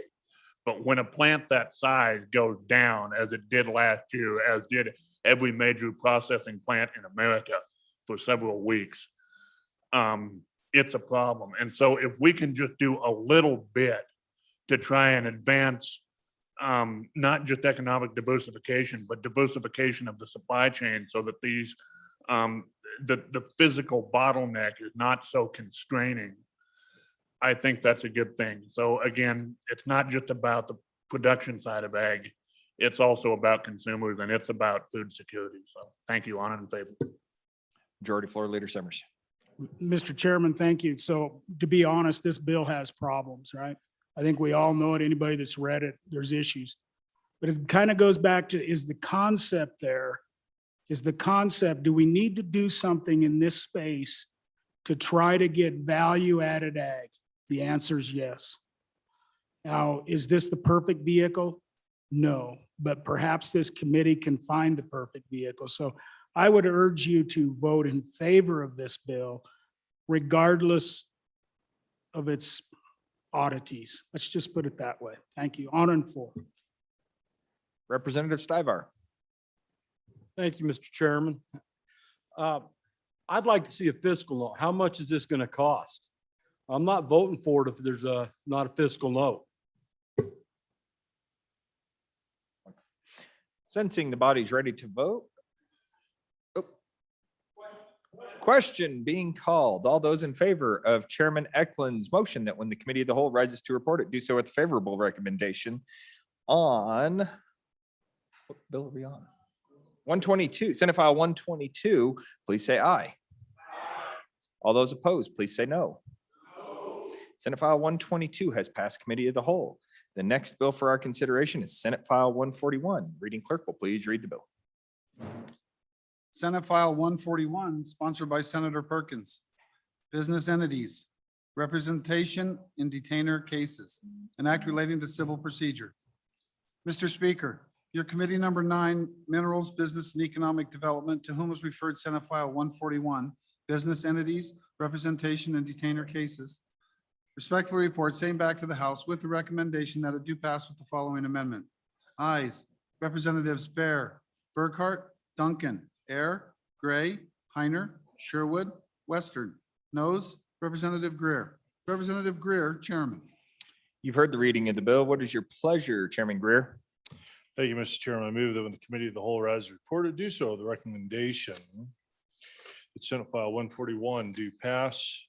Mr. Chairman, I'll go ahead and move the Standing Committee Amendment. So I move Standing Committee Amendment number 1, Senate File 141. Folks, we were trying to narrow the scope of who might be able to be allowed to unlawfully practice law under this bill.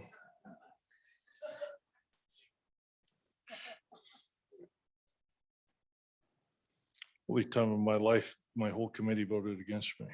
Okay, so what we did is we basically took out the language regarding that employees. So what, as this bill gets explained, you'll see it allows business entities to be able to represent themselves in forcible entry and detainer cases, which are in essence evictions proceedings in Wyoming.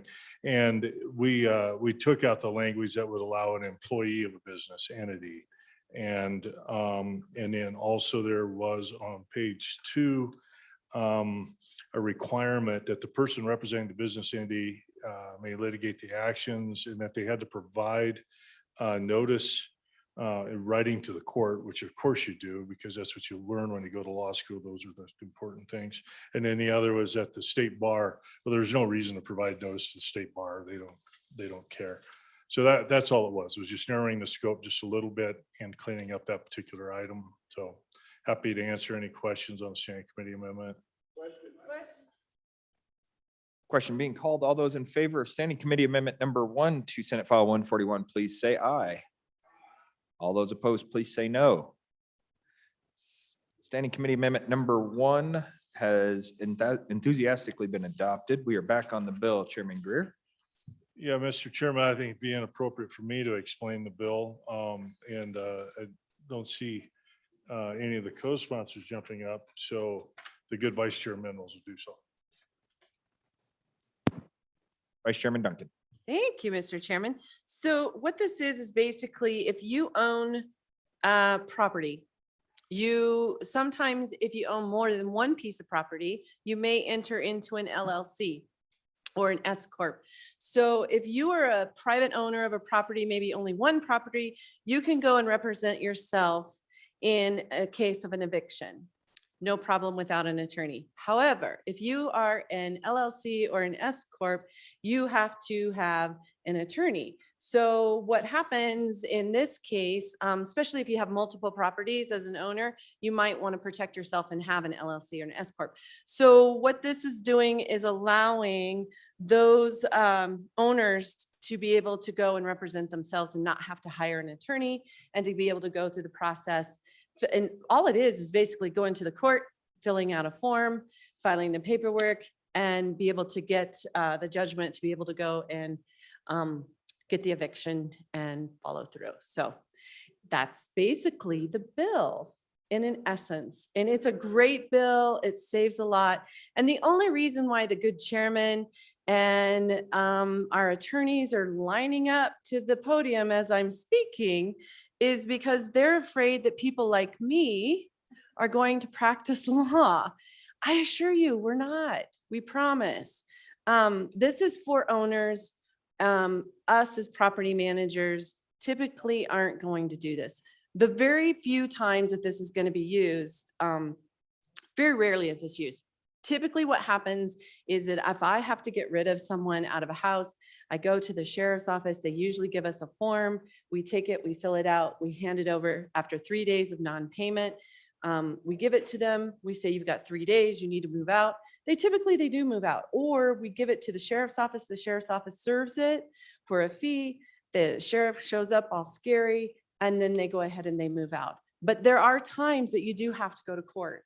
And when that happens, it doesn't happen often, but when it does happen, it's a long process. And if you have to turn around and hire an attorney on top of it, plus all the extra services and everything and fees and everything else you have to do, that becomes cumbersome and expensive. So if an owner has the right to be able to defend themselves, we should allow that. On and for the bill. It's great. It's 20 years in coming. Representative Western. Thank you, Mr. Chairman. I move committee of the whole amendment number 1 to Senate File 141. Just kind of tightens up the language. This was an amendment that was brought to me by the good senator, excuse me, the good member of the other body who was the sponsor of this piece of legislation. Tightens it up and ensures that only the owner or one of the owners of the property can represent themselves in court. So please vote aye. Thank you. Question being called on committee of the whole amendment number 1. All those in favor, please say aye. All those opposed, no. Committee of the whole amendment number 1 has been adopted. We're back on the bill. Representative Stith. Division being called. All those in favor of committee of the whole amendment number 1, please stand. Stretch out.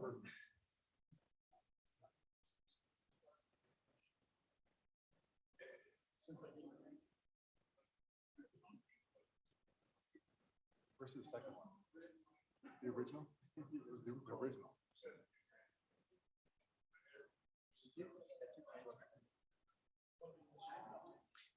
All those opposed, please stand. You know what? Take a seat. Lesson 41.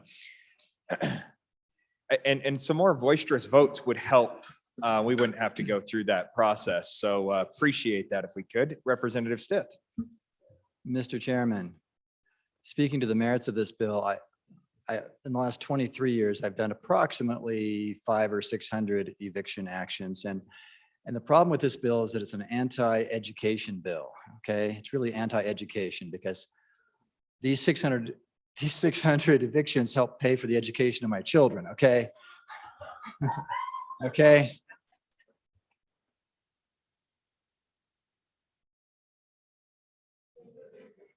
I don't know how you're gonna follow that one, Representative Craigo, but let's give it a shot.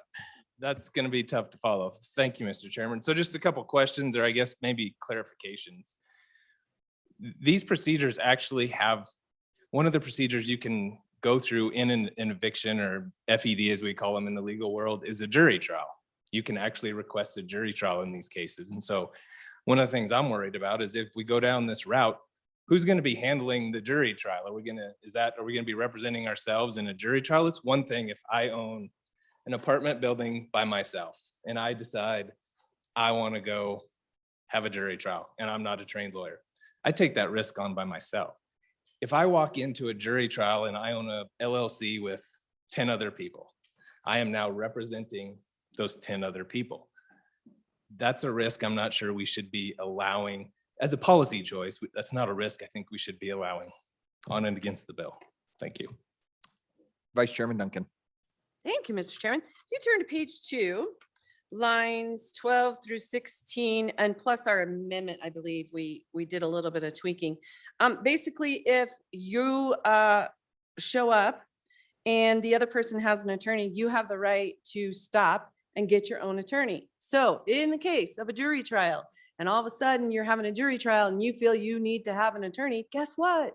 You get to have one and you're not going to be, there by yourself. So it's a good bill.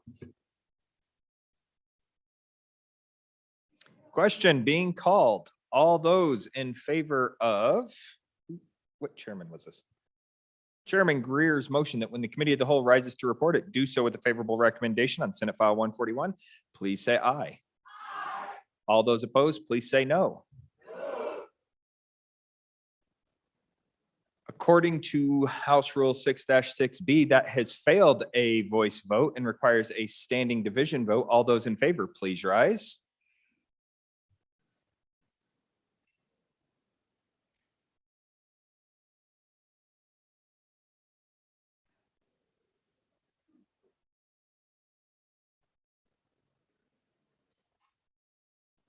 You got one of them.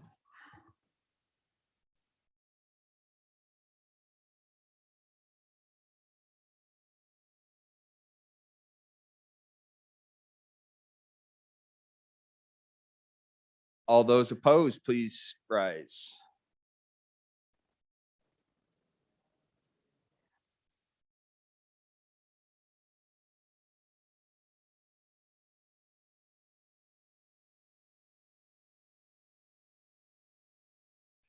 Having failed a standing division vote, passing a standing division vote, I am sorry. Senate File 141 has passed committee of the whole. Mr. Majority Floor Leader. Mr. Chairman, I move that the committee of the whole rise and report. You've heard the motion. All those in favor, please say aye. All those opposed, say no.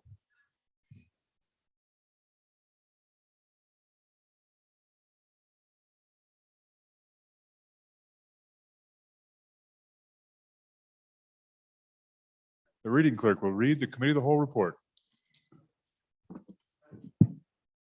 Mr. Speaker, your committee of the whole, having had under consideration bills on general file, begs leave to report as follows.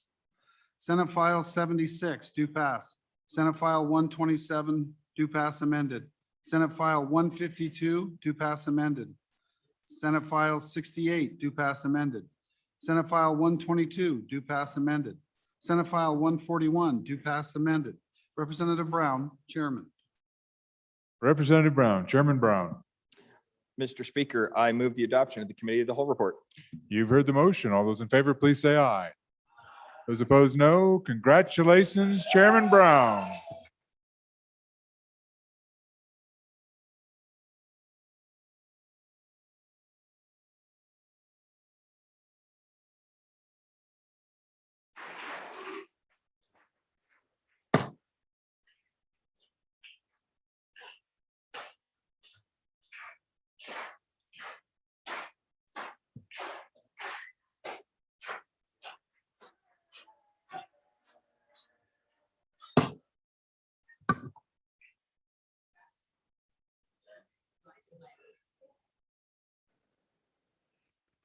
All right, members, we're at that order of business of signing of enrolled acts.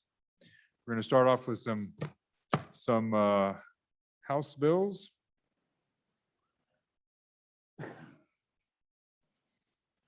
First in House enrolled act for our consideration is number 66.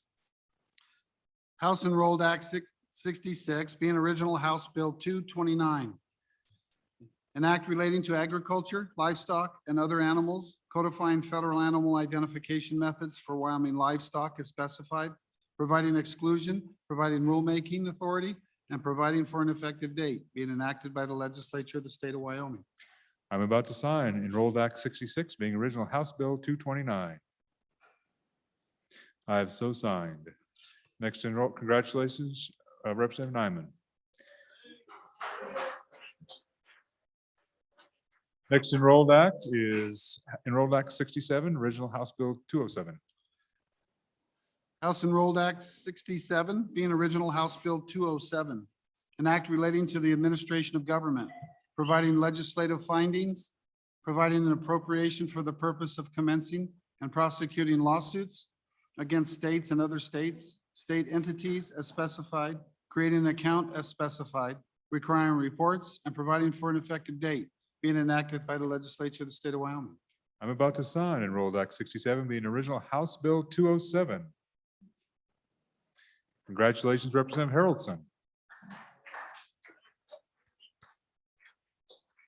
Next enrolled act 68.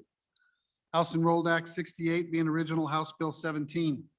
An act relating to the military department, creating a fund for the deposit of monies from grazing fees at military training areas, authorizing the adjutant general to administer the fund and to expend monies for range management and grazing operations, requiring annual reports, providing for a continuous appropriation, providing for an appropriation, and providing for an effective date, being enacted by the legislature of the state of Wyoming.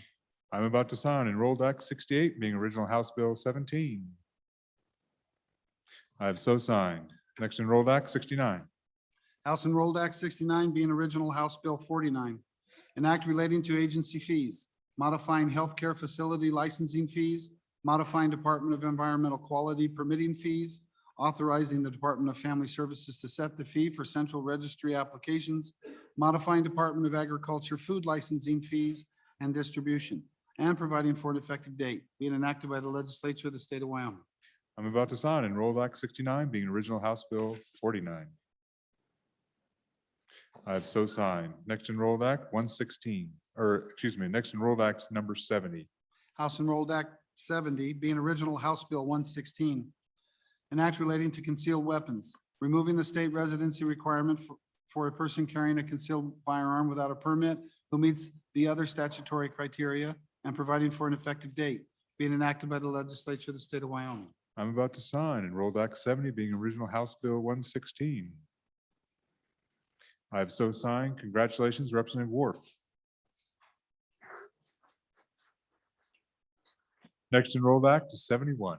House Enrolled Act 71, being original House Bill 118. An act relating to intergovernmental cooperation, authorizing the State Loan and Investment Board to make loans to irrigation or water conservancy districts as specified, and providing for an effective date, being enacted by the legislature of the state of Wyoming. I'm about to sign enrolled act 71, being original House Bill 188. I have so signed. Congratulations, Representative Hunt.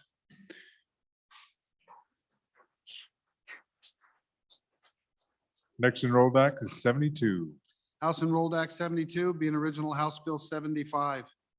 An act relating to elections, modifying the definition of the acceptable identification, requiring that acceptable identification be presented before voting in person, providing that provisional ballots may be cast as specified, providing that in-person voters may be challenged for failure to present acceptable identification, modifying requirements of the Department of Transportation related to identification cards as specified, making conforming amendments and providing for an effective date, being enacted by the legislature of the state of Wyoming. I'm about to sign enrolled act 72, being original House Bill 75. I have so signed. Congratulations, Representative Gray.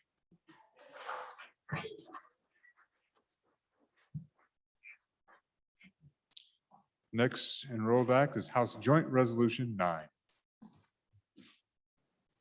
House Enrolled Joint Resolution 2, being original House Joint Resolution 9. A joint resolution proposing to amend the Wyoming Constitution to allow local government entities to invest in stocks and equities upon a 2/3 vote of both houses of the legislature and providing a ballot statement. Be it resolved by the legislature of the state of Wyoming, 2/3 of all the members of the two houses voting separately, concurring wherein. Following proposal to amend the Wyoming Constitution, Article 16, Section 6, creating this new subparagraph is proposed for submission to the electors of the state of Wyoming at the next general election for approval or rejection to become valid as part of the Constitution if ratified by the majority of the electors at the election. Article 16, Section 6, loan of credit, donations prohibited, investment of funds, works of internal improvement.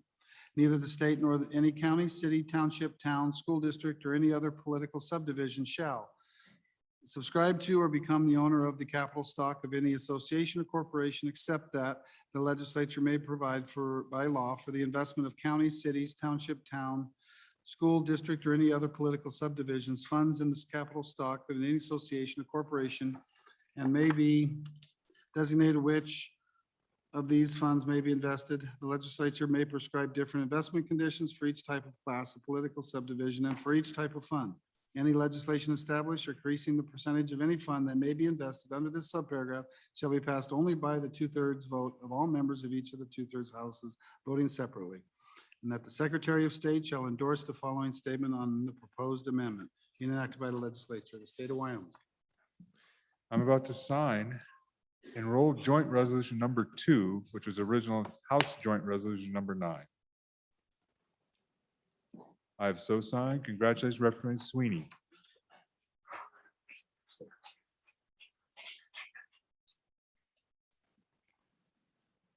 Next enrolled act is Senate Enrolled Act 33. Senate Enrolled Act 33, being original Senate File 117. An act relating to professions and occupations, providing for the licensure of persons certified as a speech or hearing specialist as specified, and providing for an effective date, being enacted by the legislature of the state of Wyoming. I'm about to sign Enrolled Act Senate 33, being original Senate File 117. I have so signed. Next Enrolled Act 34, Senate. Senate Enrolled Act 34, being original Senate File 148. An act relating to special purposes depository institutions, allowing a depositor in a special purpose depository institution to be the legal entity incorporated in the United States or a foreign jurisdiction, and providing for an effective date, being enacted by the legislature of the state of Wyoming. I'm about to sign Enrolled Act 34, Senate, being original Senate File 148. I have so signed. Next Enrolled Act 35. Senate Enrolled Act 35, being original Senate File 50. An act relating to the emergency expenses of government related to business relief, providing funding for grants to agriculture businesses impacted by COVID-19, providing an appropriation for Federal CARES Act or other similarly purposed funds, and providing for an effective date, being enacted by the legislature of the state of Wyoming.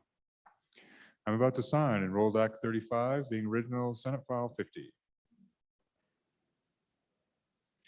I have so signed. Next Enrolled Act 36. Senate Enrolled Act 36, being original Senate File 47. An act relating to professions and occupations, modifying the authority of clinical laboratories as specified, providing exceptions for the collection and testing of human specimens by clinical laboratories, requiring rulemaking authority, and providing for effective dates, being enacted by the legislature of the state of Wyoming. I'm about to sign Enrolled Act 36, being original Senate File 47. I have so signed. Next Enrolled Act 37. Senate Enrolled Act 37, being original Senate File 44.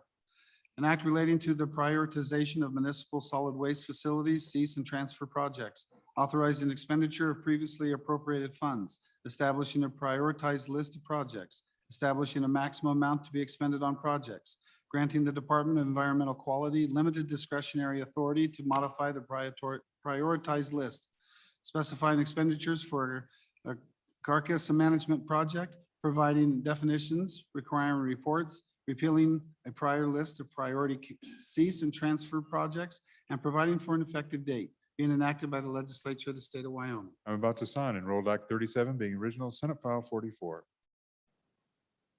I have so signed. Next enrolled Act 38. Senate Enrolled Act 38, being original Senate File 33. An act relating to physician's assistants, amending and repealing provisions governing physician's assistants, expanding the authorized scope of practice for physician's assistants, and providing for an effective date, being enacted by the legislature of the state of Wyoming. I'm about to sign Enrolled Act 38, being original Senate File 33. I have so signed. Next enrolled Act 39. Senate Enrolled Act 39, being original Senate File 13. An act relating to motor vehicle liens, amending procedures for abandoned vehicle liens, amending procedures for junk vehicle titles, clarifying use of fair market value for abandoned vehicles, establishing limits on fees, conforming provisions, and providing for an effective date, being enacted by the legislature of the state of Wyoming. I'm about to sign Enrolled Act 39, being original Senate File 13. I have so signed. Next enrolled Act 40. Senate Enrolled Act 40, being original Senate File 155. An act relating to Homeland Security, specifying additional limitations on the exercise of powers related to Homeland Security and states of emergency concerning firearms, and providing for an effective date, being enacted by the legislature of the state of Wyoming. I'm about to sign Enrolled Act 40, being original Senate File 155. I have so signed. Next enrolled Act 41. Senate Enrolled Act 41, being original Senate File 120. An act relating to public funds, adopting a risk profile standard for the investment of funds of the state which may be invested in equities, including stocks, repealing specified maximum amounts of state non-permanent funds which may be invested in equities, including stocks, modifying requirements for investments of various state funds, authorizing the investment of additional state non-permanent funds in stocks and equities, conforming language for distribution of investment earnings, and making other conforming amendments and providing for an effective date, being enacted by the legislature of the state of Wyoming. I'm about to sign Enrolled Act 41, being original Senate File 120. I have so signed. The next enrolled act is 42. Senate Enrolled Act 42, being original Senate File 115. An act relating to education, requiring the State Board of Education to establish minimum amounts of pupil-teacher contact time and providing for an effective date, being enacted by the legislature of the state of Wyoming. I'm about to sign Enrolled Act 42, being original Senate File 115. I have so signed. Next enrolled act 43. Senate Enrolled Act 43, being original Senate File 109. An act relating to dentists and dental hygienists, amending examination fee and licensing requirements for the practice of dentistry, amending renewal license requirements and procedures, amending requirements to be established by the Board of Dental Examiners, amending qualifications and licensing requirements for dental hygienists, specifying applicability and provide for an effective date, being enacted by the legislature of the state of Wyoming. I'm about to sign Enrolled Act 43, being original Senate File 109. I have so signed. Next enrolled act 44. Senate Enrolled Act 44, being original Senate File 56. An act relating to gaming, codifying provisions governing governance, skill-based amusement games, modifying skill-based amusement games, laboratory reporting requirements, amending rulemaking authority of the Wyoming Gaming Commission, providing and amending definitions, providing for criminal background checks as specified, providing for application of the Wyoming Administrative Procedures Act, requiring applicable fees to be paid on an annual basis, allowing applicable taxes to be prepaid, requiring a report, repealing the sunset date applicable to skill-based amusement games, providing a process and criteria for application approval, denial, revocation, and suspension, providing a grace period for persons to comply with provisions of this act, requiring the Wyoming Gaming Commission to review previously submitted skill-based amusement game applications, classifying peace officers employed by the Wyoming Gaming Commission as law enforcement officers under the Wyoming Retirement Act, conforming the definition of skill-based amusement game and making other conforming amendments, repealing non-codified law and providing for an effective date, being enacted by the legislature of the state of Wyoming. I'm about to sign Enrolled Act 44, being original Senate File 56. I have so signed. Next enrolled act 45. Senate Enrolled Act 45, being original Senate File 52. An act relating to insurance, mandating equivalent benefits and reimbursements related to mental health and substance use services delivered remotely, specifying applicability and providing for an effective date, being enacted by the legislature of the state of Wyoming. I'm about to sign Enrolled Act 45, being original Senate File 52. I have so signed. Next Enrolled Act 46. Senate Enrolled Act 46, being original Senate File 89, an act relating to motor vehicles, providing for the use of safety lights by public utility vehicles as specified, and providing for an effective date, being enacted by the legislature of the state of Wyoming. I'm about to sign Enrolled Act 46, being original Senate File 89. I have so signed.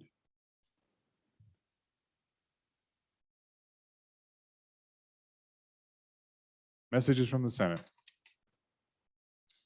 Message number 386. Mr. Speaker, the Senate did concur on House amendments to the bill listed below by the vote indicated. Senate File 114, State Land Leases, ayes 27, conflict 3. Sincerely, Ellen Thompson, Senate Chief Clerk. Message 387. Mr. Speaker, the Senate did concur on House amendments to the bill listed below by the vote indicated. Senate Joint Resolution 3, Federal Suspension and Orders on Oil and Gas Production. Ayes 28, noes 2. Sincerely, Ellen Thompson, Senate Chief Clerk. Message 388. Mr. Speaker, the Senate did concur on House amendments to the bill listed below by the vote indicated. Senate File 66, Slayer Rule applied to joint ownership. Ayes 29, noes 1. Sincerely, Ellen Thompson, Senate Chief Clerk. Message 389. Mr. Speaker, the Senate did concur on House amendments to the bill listed below by the vote indicated. Senate File 111, School of Energy Resources Budget, a submittal. Ayes 28, noes 2. Sincerely, Ellen Thompson, Senate Chief Clerk. Message 390. Mr. Speaker, the Senate did concur on House amendments to the bill listed below by the vote indicated. Senate File 19, Public Health Emergencies Immunity Amendments. Ayes 27, noes 3. Sincerely, Ellen Thompson, Senate Chief Clerk. Message 391. Mr. Speaker, House Bill 7, Air Ambulance Membership Organization Regulation. The Senate adopted the Joint Conference Committee Number 1 report on the bill listed above by the vote indicated. Ayes 20, noes 1, conflict 1. Sincerely, Ellen Thompson, Senate Chief Clerk. Message 392. Mr. Speaker, the Senate did concur on House amendments to the bill listed below by the vote indicated. Senate File 2, School Facilities Project Prioritization. Ayes 23, noes 6, excused 1. Sincerely, Ellen Thompson, Senate Chief Clerk.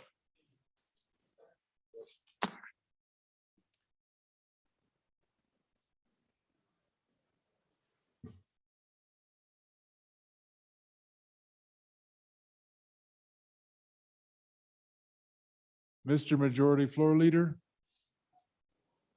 I've not done this before, but that clears the desk.